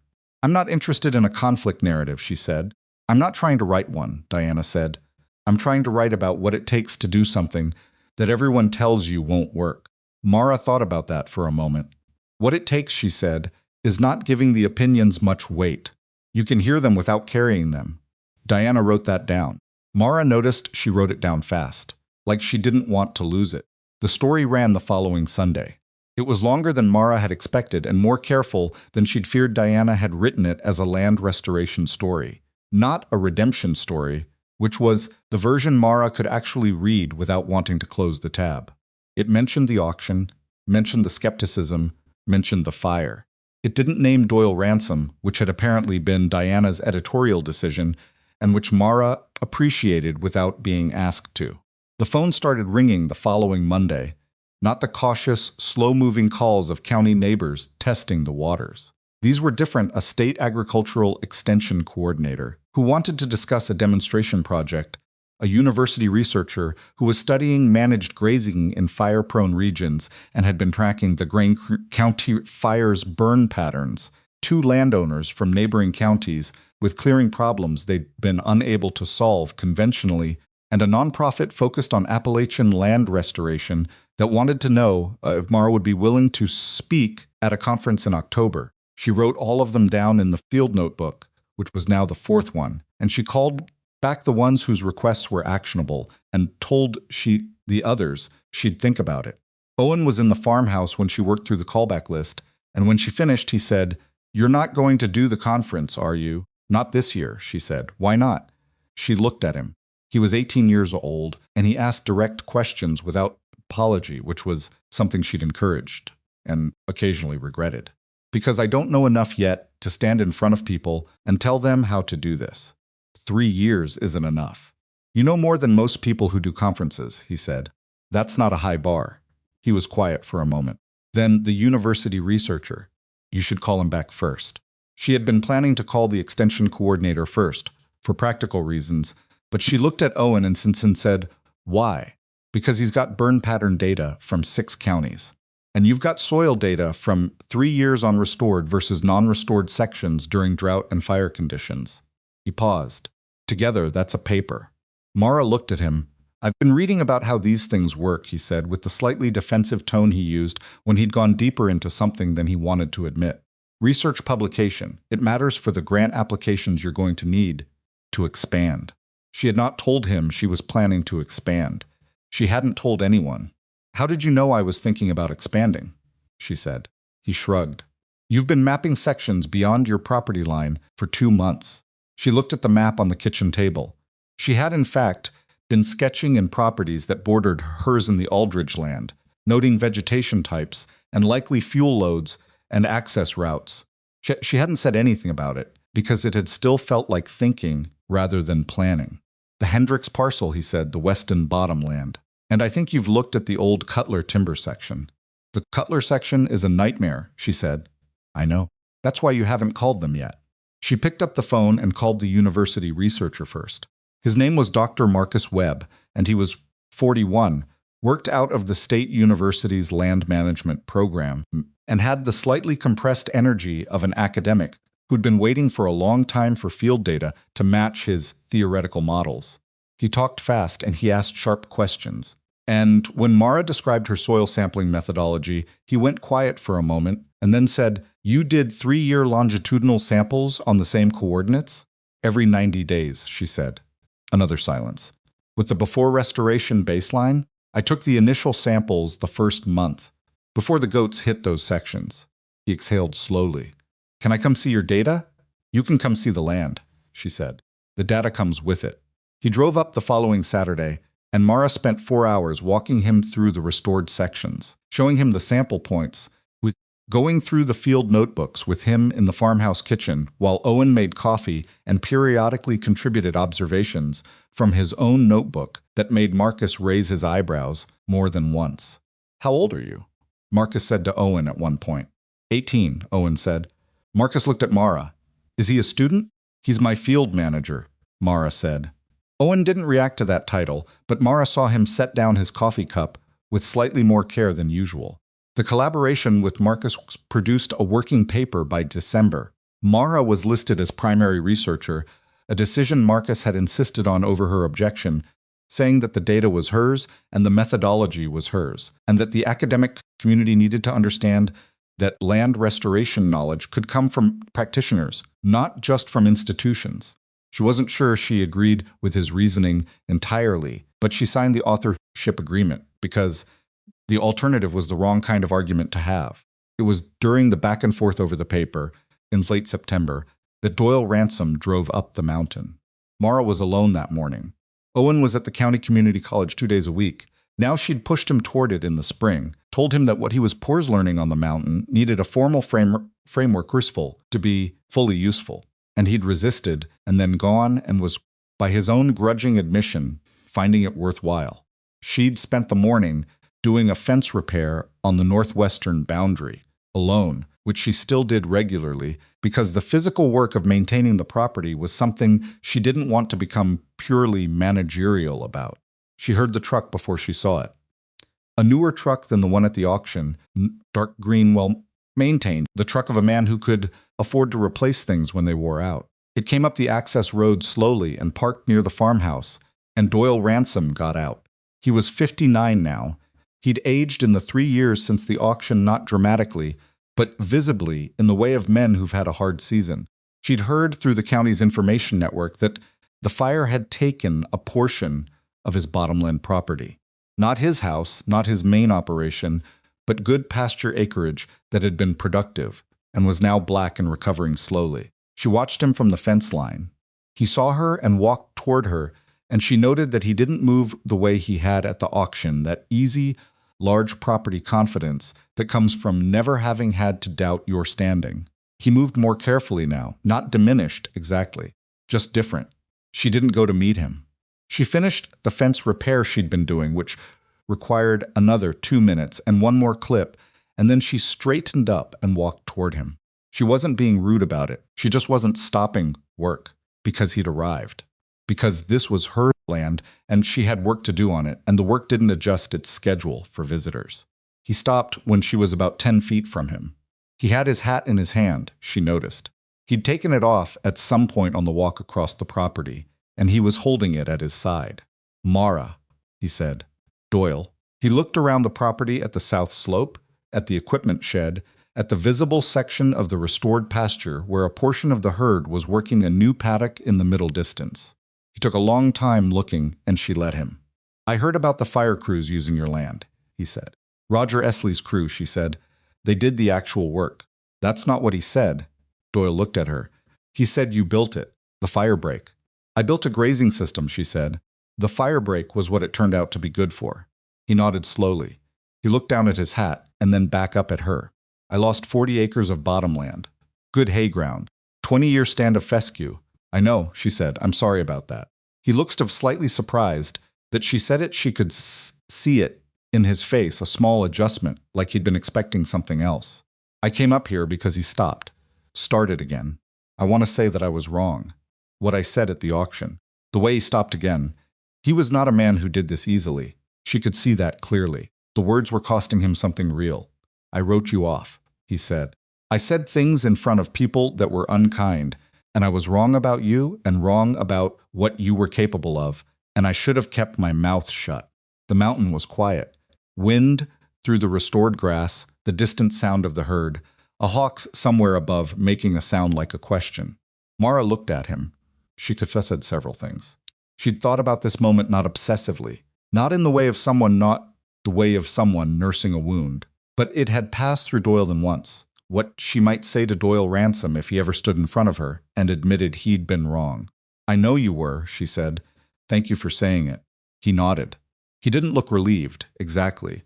He looked like a man completing a necessary task, which was probably the most honest version of the emotion. The reason I came up, he said, not just to say that. I want to ask you something. Okay, my bottomland. The burned section, 40 acres south-facing, water access from the creek on the east side. Good soil under what the fire took. He paused. I've been told I should let it recover on its own. I've been told I should reseed and fertilize. I've been told about 3 or 4 other things that I don't think are going to work. He looked at the south slope. I drove past your place twice last month, before I came up, just looking from the road. Preston told me, she said. He almost smiled, not quite. Preston talks. Preston does, she agreed. Doyle looked at her steadily. I want to know if you'll bring the goats onto my bottomland. Run the clearing operation, restore the ground, do whatever you think it needs. He paused. And I'll pay your rate, whatever you charge. I'm not asking for a favor. Mara looked at him for a moment. 3 years ago, this man had stood in an auction yard and laughed at her in front of a crowd. He'd called her animals a vet bill. He'd implied, with the confidence of someone who'd never had to second-guess himself, that she was playing at something she didn't understand and would fail at visibly, and soon. She'd been 23 years old. She'd had 17 sick goats and a dead man's journals and a mountain full of thorns. She thought about what her grandfather had written, "Slope is changed. I'll need to look at the parcel," she said. "Walk it before I can quote a rate, of course. And I'll need soil samples from 3 points before we start. Baseline data." He nodded. "And I make the decisions about rotation and timing," she said. "You can tell me what you want the outcome to look like. You don't tell me how to get there." He looked at her. Something in his face that might have been pride, or might have been the last of it going, or might have been both at once. "Agreed," he said. She looked at the south slope again. The herd was moving in the new paddock, Scout, visible even from this distance, older now, the limp more pronounced in cold weather, but still ranging to the edges, still checking what came next. "I'll come look at the bottomland Thursday," she said. "Morning." "I'll be there," he said. He put his hat back on. He started to say something else, and then didn't, which she respected. He walked back to his truck, and she watched him drive down the access road. And then she stood in the field for a moment before going back to the fence repair she'd left. She finished the repair, she checked the tension on the surrounding sections, made a note in the field notebook about a post that needed resetting before spring. Practical. Specific. The next thing that needed doing. She didn't tell Owen about the visit until he came in that afternoon. She told it to him flatly, without commentary, and he listened without interrupting, which was how he listened when something mattered. When she finished, he was quiet for a moment. "You're going to take the contract," he said. "Yes." Even after everything he said. "Because of everything he said," she said. "He stood in front of me and said he was wrong. Do you know how many people can't do that?" Owen thought about it. "Not many." "Not many," she agreed. "And his land is damaged. If I can help it, I'm going to help it." She drove to Doyle's bottomland on Thursday morning, alone, and walked it for 2 hours with a notebook and soil sampling kit. The burned sections were extensive 40 acres with significant damage, and the fire had been hot enough in some sections to affect the subsoil. But the creek on the eastern boundary was intact, the water access was good, and in the sections where the fire had burned cooler, she found what she'd hoped to find. Seed bank. Dormant native species, Same family as what had emerged on her own south slope after the burn. Waiting. As they apparently always were, if you hadn't permanently destroyed the conditions they needed.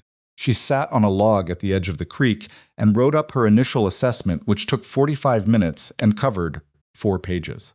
The rate she calculated was the same rate she charged any other landowner, because Doyle had said he wasn't asking for a favor and she wasn't offering one. The methodology she proposed was the same one she'd refined over 3 years of practice on increasingly complex terrain. She called Doyle from the truck on the way home. "There's seed bank in the cooler burn sections," she said. "Same process as my South Slope fuel reduction first, then let the native species come up behind the goats. The hotter sections are going to need more time and possibly supplemental seed. I'll need access for 18 months minimum." "Fine," he said. "The rate is," she told him the number. He didn't hesitate. "Fine." "Okay," she said. "I'll bring the initial crew in 3 weeks. Owen will be your point of contact for day to day." A pause. "That's the boy who works for you?" "He's my field manager," she said. The same words she'd used with Marcus Webb, settled into their truth by now. "He knows the work as well as I do." Another pause from Doyle. "How old is he?" "Old enough," Mara said. "You'll see." She drove home up the mountain road that still had 2 bad switchbacks she'd learned to take in second gear and a section near the top that turned to mud in heavy rain. The farmhouse came into view, the restored barn visible to the left of it, the equipment shed, the new waterline infrastructure that ran along the northern boundary. The south slope beyond, green and ongoing. From a distance, it looked like it had always been this way.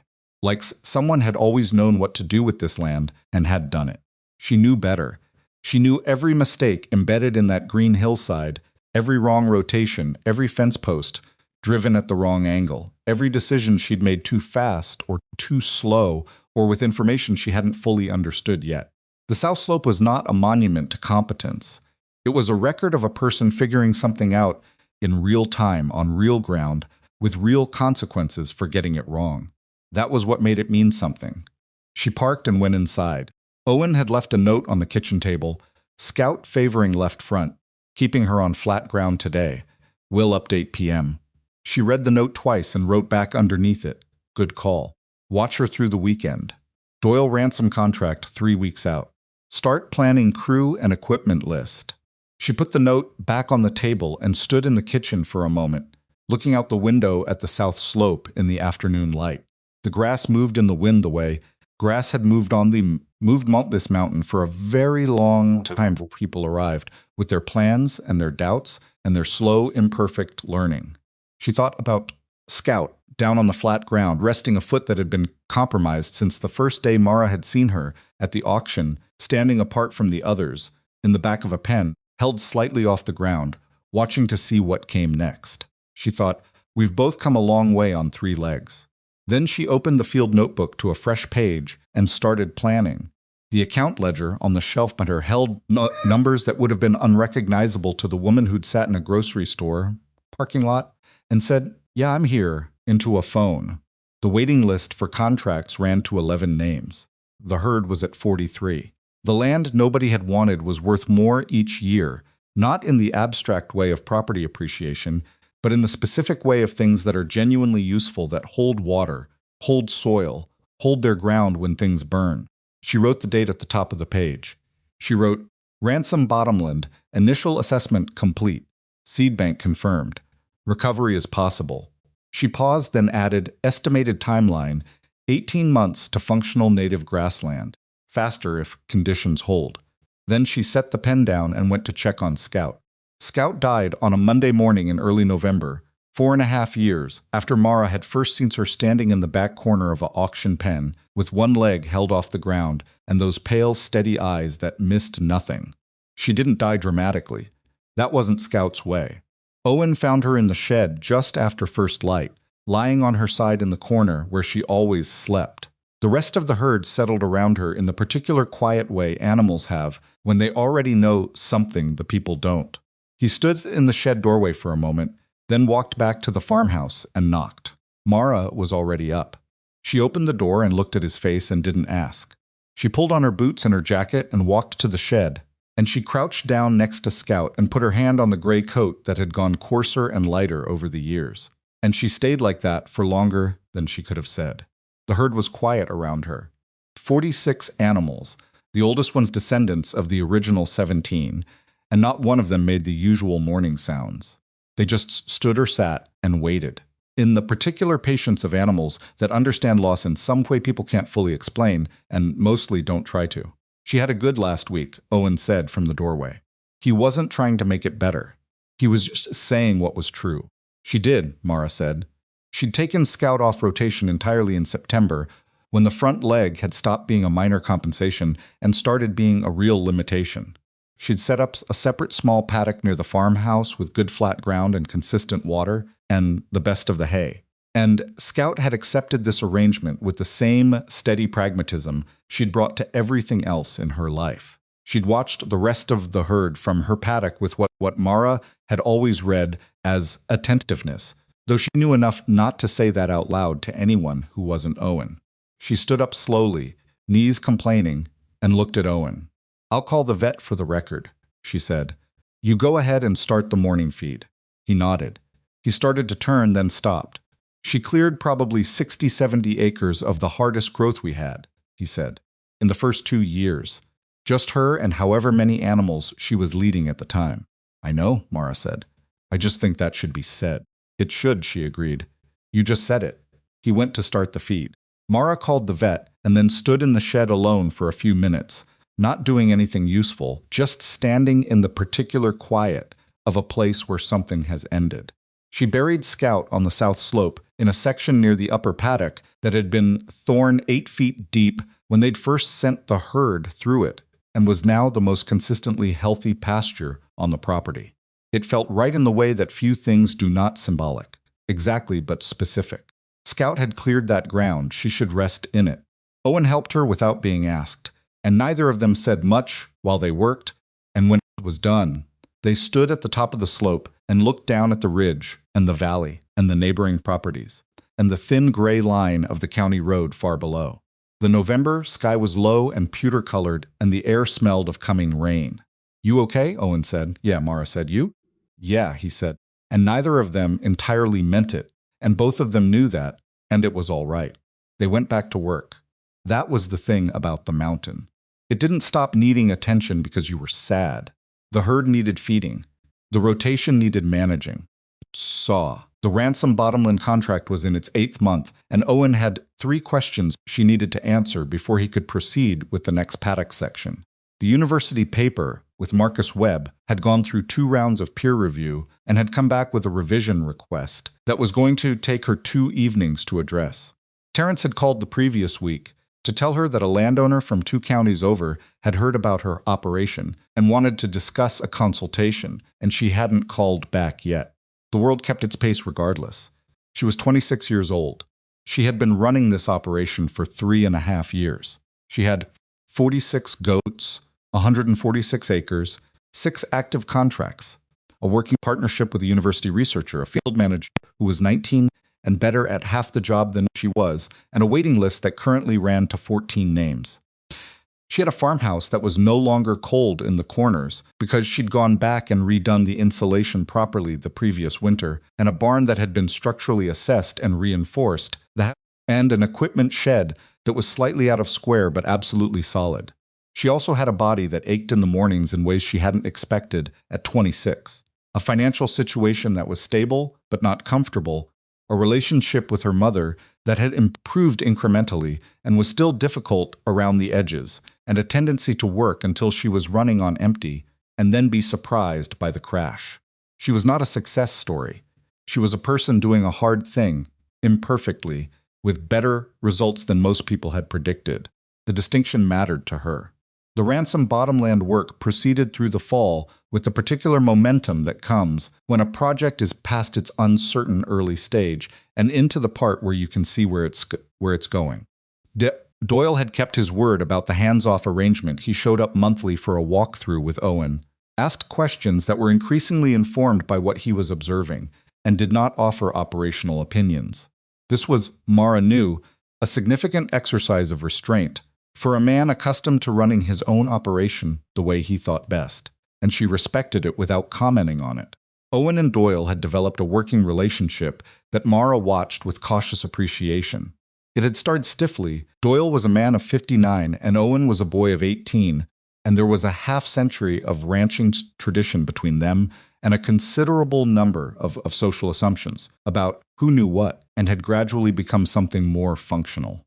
Doyle had, somewhere around the third or fourth monthly walkthrough, stopped treating Owen's observations as interesting opinions and started treating them as operational data. This shift was visible in small ways. He wrote things down when Owen said them. He asked follow-up questions.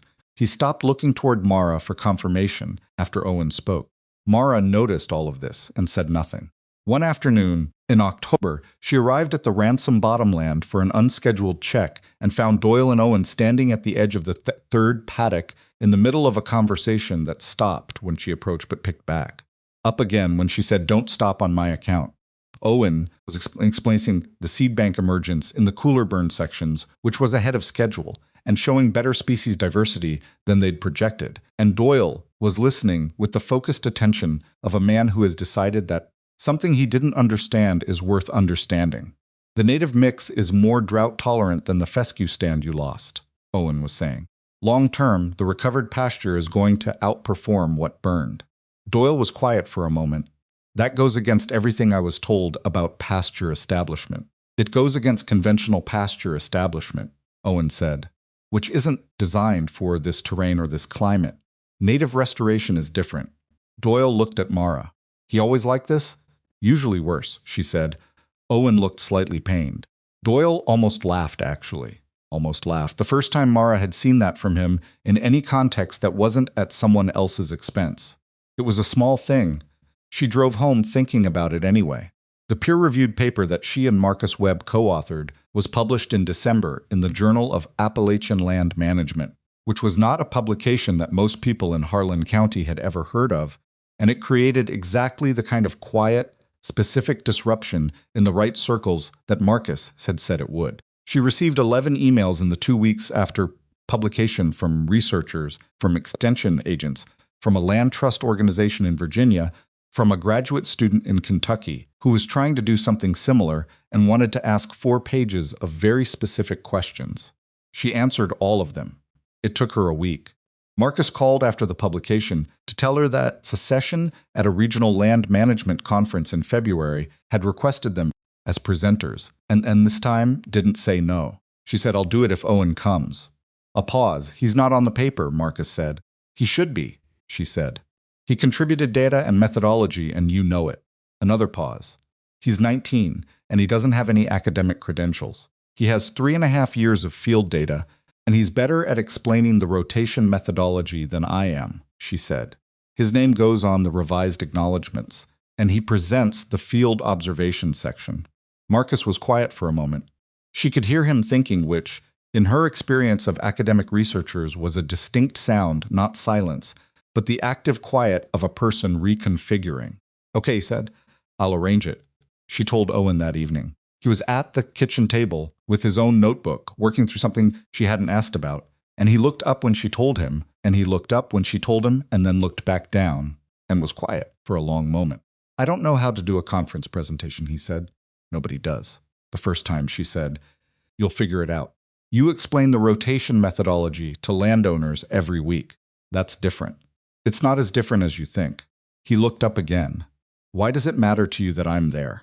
She sat down across the table from him. She thought about how to answer that, honestly, which took a moment. "Because when I started this, I had 17 sick goats and my grandfather's handwriting, and nobody who thought I knew what I was doing. And if there had been one person who treated what I knew as worth something before I'd proven it a dozen times over," she stopped. "You know this work. You know it in your hands and in your eyes, and in that notebook you've been keeping for 2 years. That's worth something now, not after you get credentials." He was quiet for a long time. "Okay," he said finally. "Okay," she said. She got up and put the kettle on. The conference was in Roanoke in February, in a convention center that smelled of carpet cleaner and institutional coffee. And it was the first time Mara had been in a professional setting where people knew her name before she introduced herself. That was disorienting in a way she hadn't anticipated. She'd prepared for the presentation, The methodology section had from Rectus methodology section until she could deliver it from memory, had anticipated the specific questions she'd likely get from researchers who'd read the paper. She hadn't prepared for the woman from the Virginia Land Trust who came up before the session and said, "I've been hoping to meet you. Your work on the fire season fuel load reduction is something we've been citing internally for 3 months." Mara shook her hand and said thank you, and tried to locate where she'd put her notes. Owen presented the field observation section with the slightly stiff posture of someone in an unfamiliar context, but his voice was steady and his data was precise, and the questions he fielded from the floor were answered with the kind of specific, grounded knowledge that you can't manufacture with academic preparation. He knew what he knew because he'd been there, in the actual field, in the actual weather, with the actual animals. An older researcher in the third row, a woman with gray hair and reading glasses pushed up on her head, asked him a question about the recovery timeline on the fire-damaged sections, and Owen answered it in detail, and the woman said, "How long have you been doing this work?" 3.5 years, Owen said. She looked slightly surprised. "How old are you?" 19. She looked at Mara, who was sitting slightly to Owen's left at the presenter's table. "You trained him?" "We trained each other," Mara said. "He saw things I missed." The woman nodded slowly. "That's the most honest thing anyone has said at this conference in 2 days," she said, and wrote something down. Afterward, in the hallway, Owen leaned against the wall and exhaled. "That was terrible," he said. "You did great," Mara said. "It was still terrible." "Most worthwhile things are," she said. "You'll do it again." He looked at her with the expression he used when she said something he wasn't sure whether to agree with. Then he straightened up and said, "The woman with the gray hair wants to talk to us." She left a card on the table. The woman's name was Dr. Eleanor Voss, and she directed a land conservation foundation that worked across 6 Appalachian states. And she wanted to discuss whether Mara's methodology could be adapted for a regional restoration initiative. This conversation happened at a corner table in the conference hotel's restaurant over coffee that was better than the convention center version, and it lasted 2 hours and covered more ground than Mara had expected. Eleanor Voss was 71 years old and had been doing land conservation work since before Mara's parents were born, and she talked about the Appalachian land crisis, the cumulative loss of productive acreage to erosion, invasive species, mining aftermath, neglect, with the particular combination of anger and patience that belongs to people who've been fighting the same problem for decades without giving up. She asked detailed questions and took detailed notes and did not condescend to either of them at any point, which Mara appreciated more than she said. At the end of the conversation, Eleanor set down her pen and looked at Mara directly. "What would you do," she said, "if you had resources? Not unlimited, but real resources, funding, staff, access to properties that need exactly what you do." Mara thought about it honestly. "I'd systematize the methodology," she said. "Right now it lives mostly in my head and Owen's notebooks. It needs to be documented well enough that and other people can do it on other land in different conditions without starting from scratch the way I did." "A field guide," Eleanor said. "More operational than that. A field guide is what you read before you start. I mean something that works as a decision framework while you're in it, when conditions change and the original plan needs adjusting." Eleanor looked at Owen. "What would you add?" Owen had been quiet through most of the conversation, listening in the particular way he listened when he was learning. He looked slightly startled to be addressed. "Training," he said. "People who want to do this work and can't afford to learn through 3 years of mistakes the way we did." Eleanor looked back at Mara. "Would you be willing to develop a pilot program? 6 months of planning, 6 months of implementation. We'd provide the framework funding, and you'd provide the methodology and the field oversight." Mara looked at her. "Who owns the documented methodology?" Eleanor smiled slightly. "You do. We'd license the right to use it in foundation programs, with your ongoing consultation. And Owen's involved from the beginning." "Of course," Eleanor said, and looked at Owen with an expression that suggested she'd already assumed this. Mara drove home from Roanoke on a Sunday evening in February, with Owen asleep in the passenger side somewhere around the 2-hour mark, his head against the window and his notebook in his lap, where he'd been writing until he couldn't anymore. The mountains came back into view as she crossed into the home county, dark shapes against a sky that was starting to show the first thin light of moon. She thought about Earl Bellamy, who had rebuilt a mountain once and lost it, and never quite tried again.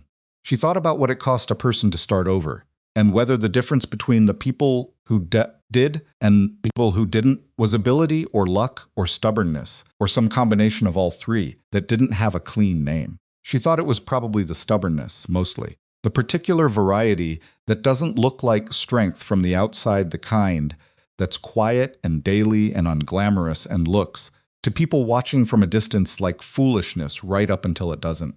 She thought about Doyle Ransom's laugh in the auction yard. She didn't feel anger about it anymore. Not the productive kind she'd carried through the first years, and not the bitter kind that it could have curdled into. What she felt now was something more like understanding the recognition that Doyle had looked at her and seen what was visible on the surface, and what was visible on the surface had given him no reason to look close. That was on him. But she'd also spent 23 years making herself easy to overlook, moving through the world in ways that took up as little space as possible, filing the laughs away rather than challenging them. She was done with that too. Had been done with it for a while, actually. She just hadn't had a quiet February drive to articulate it to herself. She got home at 11 at night. She left Owen asleep in the passenger seat for 10 minutes while she went in and turned on the lights and checked the overnight messages, two from the service she used for after-hours calls. One about a fence repair question from a contract landowner, and one from Carla Benton about a soil sample result she wanted to discuss. She wrote both down and went back out and knocked on the truck window. Owen woke with the particular efficiency of someone who'd learned to sleep in short intervals and come out of it functional. He looked at the farmhouse windows, oriented himself, picked up his notebook. "We're home," Mara said. "Yeah." He climbed out of the truck, stretched in the way that only people who haven't finished growing yet can stretch, and looked at the south-south slope, which was visible as a dark shape against the lighter sky. "How's Scout's section look?" It took her a half-second. They were both quiet for a moment. "Same as always," she said. He nodded. "Good." They went inside, and she made tea, and they sat at the kitchen table for a while, not working, just sitting in the warm kitchen after a long road. It was the kind of comfortable that takes time to build between two people, not friendship exactly. Or not only that, but something specific to shared hard work and shared understanding of a particular place. "Eleanor Voss is serious," Owen said after a while. "I know. Are you going to do it?" "I'm going to think about it for 2 weeks," Mara said. "And then I'm going to do it." He almost smiled. "You've already decided." "I've almost decided," she said. "There's a difference." "What's the hesitation?" She thought about it honestly. "Scale," she said. "Right now I know every acre I'm working. I know the soil and the slope and the fuel load and what the goats are telling me every morning. If I systematize this and train other people and scale it up across 6 states, I lose that directness. You'd be in the field less." "Yes, that bothers you." "Yes." She looked at her tea. "The field work is the part I'm sure I'm doing right. The bigger the operation gets, the more I'm trusting other people to do things I'd do differently. Or better," Owen said. She looked up. "You've been teaching me for 3 years," he said. "Some of what I do now you'd do worse. Not because you're worse at the work, because I've had 3 years of your teaching plus 3 years of my own errors on top of it. That's how it compounds." He paused. "If you train people well, they take the methodology somewhere you can't go by yourself." She looked at him for a long moment. He was 19 years old. He had a bruise on his knuckle from a fence repair that morning, and ash-colored smudges on his jacket sleeve that had been there since Tuesday. He'd grown up in conditions she only knew pieces of and had never asked him to fully explain, and he'd come to her mountain at 16 looking for work and found, she thought, something else was alongside it, a place where what he knew was worth something, where being precise and attentive and willing to stay was enough, where nobody laughed at what he was capable of. She thought, this is also what the land did. This is also what it was for. "Get some sleep," she said. "Early start tomorrow." He took his windows were dark. He took his notebook and his jacket and went out to his truck. He'd been living in a rented room in town for 8 months. Another thing she'd pushed him toward, the same way she'd pushed the community college, and she sat at the kitchen table alone for a while after the headlights of the trucks disappeared down the access road. She opened her own field notebook, the 5th one. She'd started it in October, and it was already 2/3 full. She wrote the date. She wrote Roanoke Conference, complete. Eleanor Voss proposal under consideration. Owen presented field section. Strong. She paused, then wrote, he's right about the compound effect. The work goes further than one person. She sat with that for a while. Then she wrote, decision by March 1. Program development begin April. Methodology documentation assign Owen as co-author. She closed the notebook. The spring that year was slower than usual and wetter, which the land received well after 3 years that had included a serious drought. The creek on the eastern boundary filled back up in March, ran full through April, and was higher in May than Maurice had seen it since she'd arrived. The restored south slope absorbed the wet season without the erosion problems that plagued the conventionally managed properties below the root mass held. The soil structure that 3 years of organic input had built handled the water load and filtered it downslope into the creek, rather than letting it sheet off and cut. She walked the perimeter of the property on a morning in late April, alone, which she still did once a week. Not to check on anything specific, just to be present with it, to walk the land the way her grandfather had, attentively and without a particular agenda, letting the land tell you what it was doing rather than going out to confirm what you already expected. The north face had its second-year native grass coming in strong, thicker than the first year, the root systems deepening. The western strip was unrecognizable from what it had been 3 summers ago, not just cleared, but transformed, something genuinely different underway in the soil. The burns of its windows were dark. Burn scar from the fire was visible only if you knew where to look, a slightly different color in the new growth that would probably fade within another year.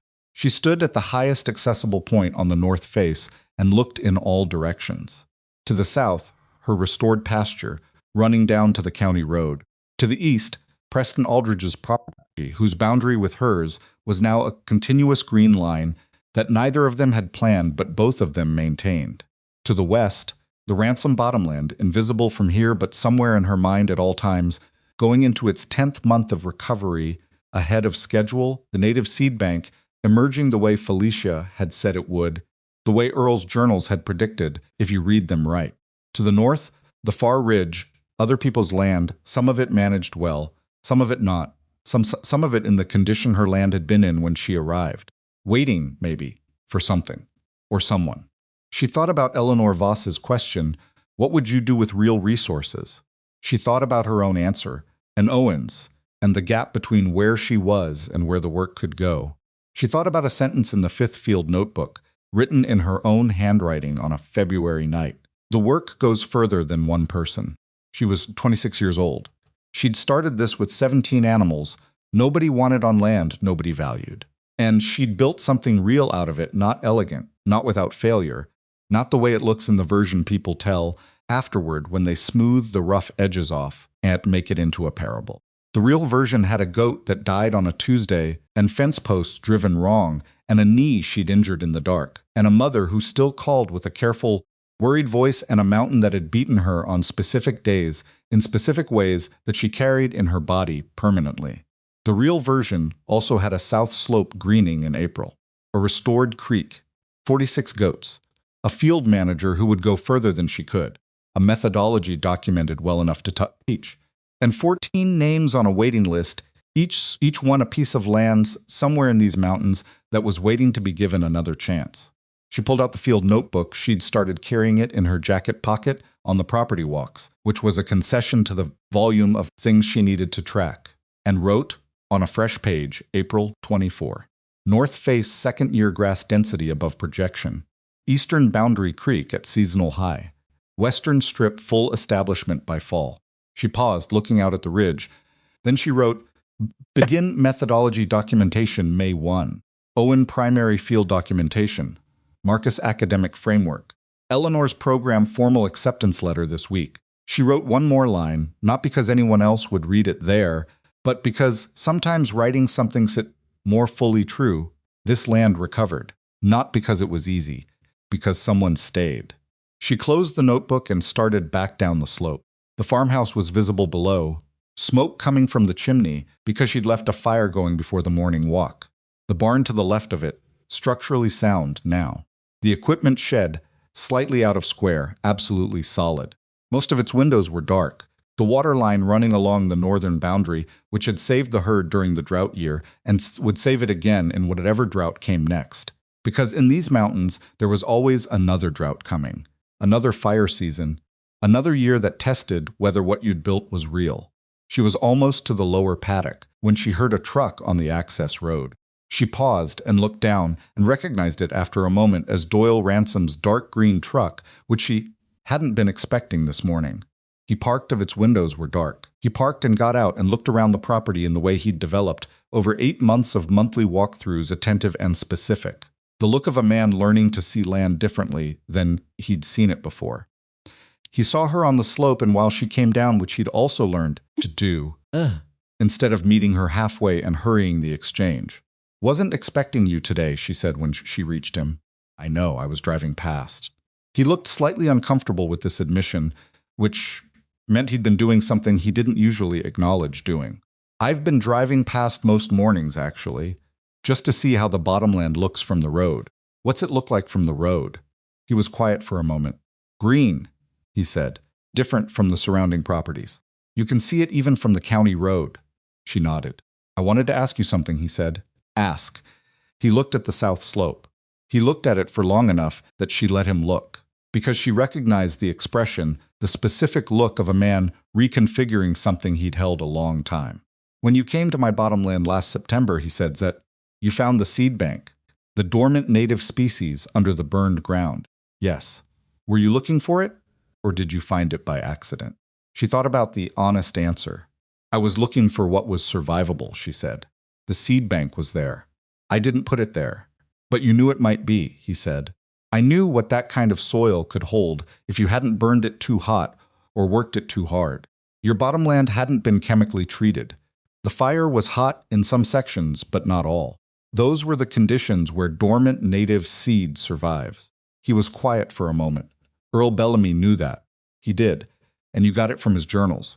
"Partly," she said.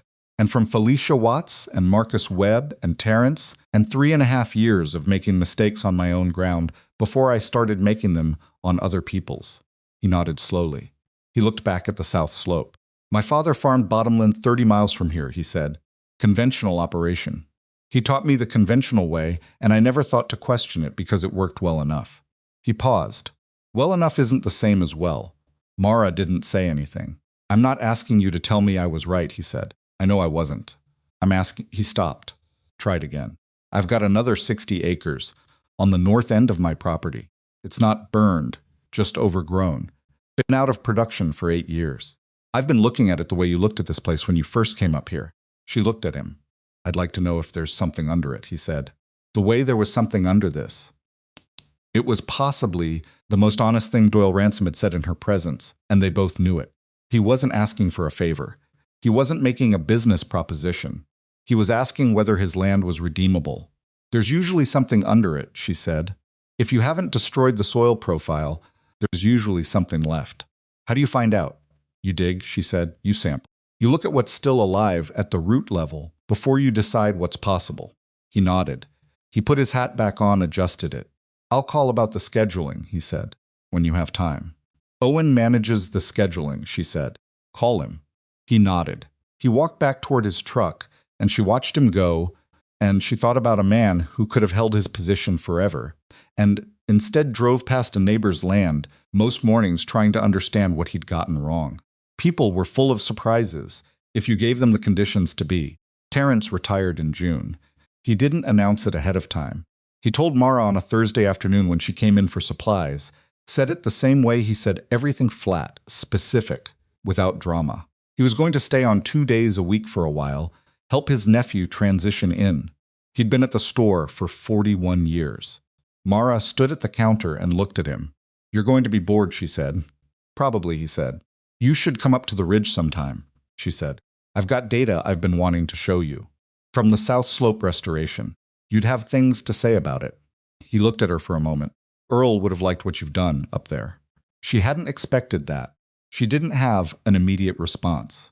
"He wouldn't have said so," Terrence added, "but he would have liked it." She paid for her supplies and drove home and thought about Earl Bellamy the whole way up the mountain. He'd been 61 years old when he died, alone in the farmhouse, having spent the last decade watching the land he'd once restored go slowly back under. She didn't know what that had cost him, not in any specific way, because he hadn't been a man who experienced his interior life. But she thought about the journals, those small, deliberate entries that he'd kept writing, even after the goats were gone and the restoration had stalled, writing about the land even when he wasn't working it, as though the writing was a way of keeping faith with something he didn't know how to get back to.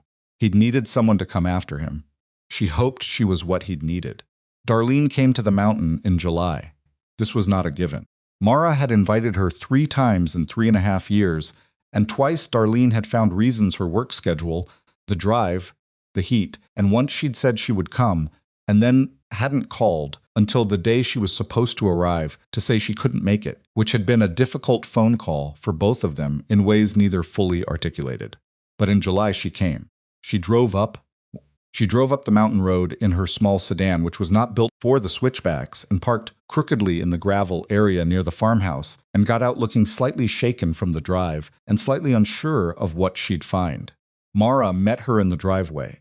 They stood for a moment in the particular careful way of 2 people who have a long history of not quite getting it right with each other, and then Darlene looked at the farmhouse and the barn zem and the south slope with its working herd and the whole visible evidence of 3.5 years of work, and her face did something complicated.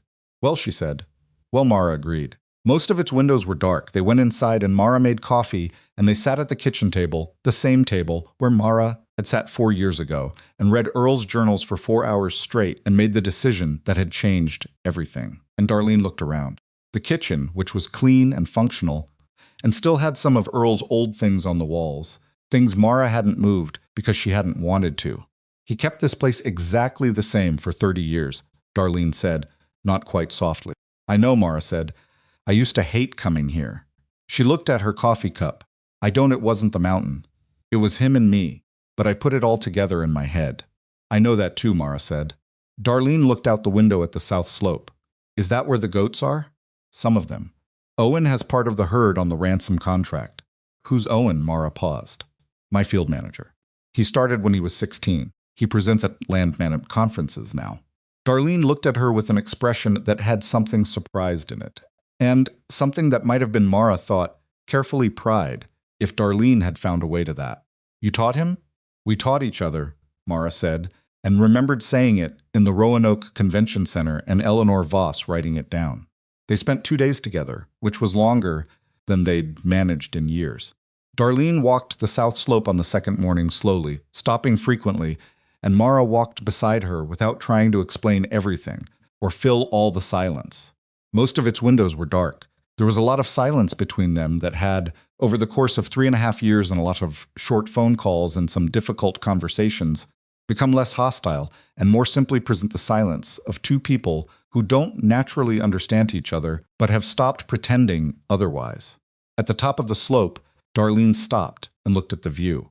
The ridge, the valley, the neighboring properties, the far mountains. "He loved this," she said, not warmly, just factually. "Yeah," Mara said. "I couldn't understand it," Darlene said. "Why a person would spend their whole life on a piece of ground. Do you understand it now?" Darlene was quiet for a long moment. "I understand why you do," she said finally. "I don't think it's the same reason he did, but I understand it." That was, for Darlene, a significant statement. Mara received it as such. They drove down the mountain on Sunday afternoon, and Mara watched Darlene's sedan navigate the switchbacks with more confidence than the way up, and felt something settle in her that had been slightly unresolved for most of her adult life. Not fixed, not resolved, settled. There was a difference. The Eleanor Voss program launched in September formally this time, with a signed agreement and a funding disbursement and a planning document that had taken Mara and Owen 4 months to develop. The methodology documentation was done by August, 112 pages, field-tested and annotated, written in language that assumed no prior technical knowledge, but didn't condescend to the reader's intelligence.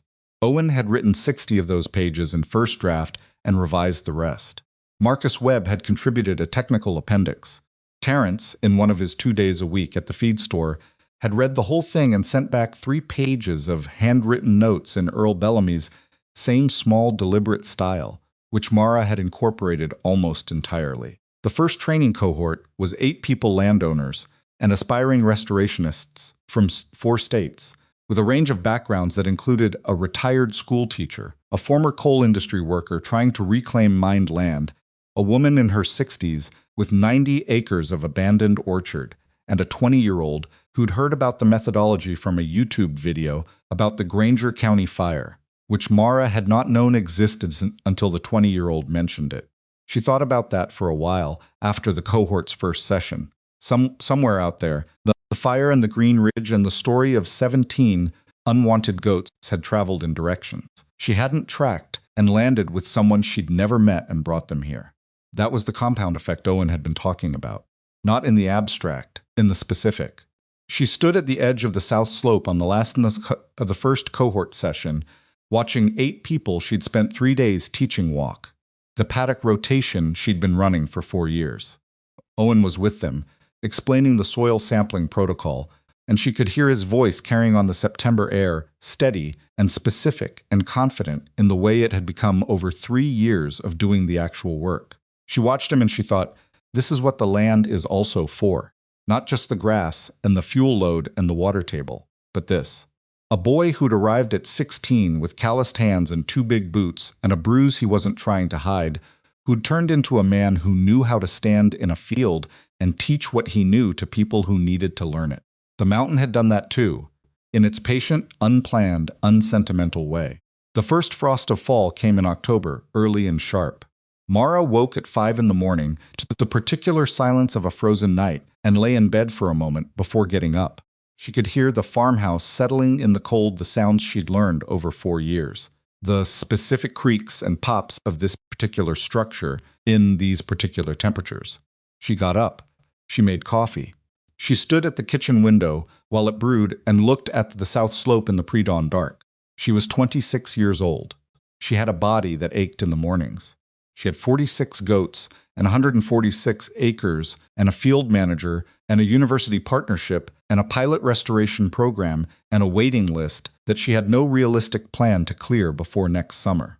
She had a gray doe buried at the top of the south slope, in the ground she'd cleared.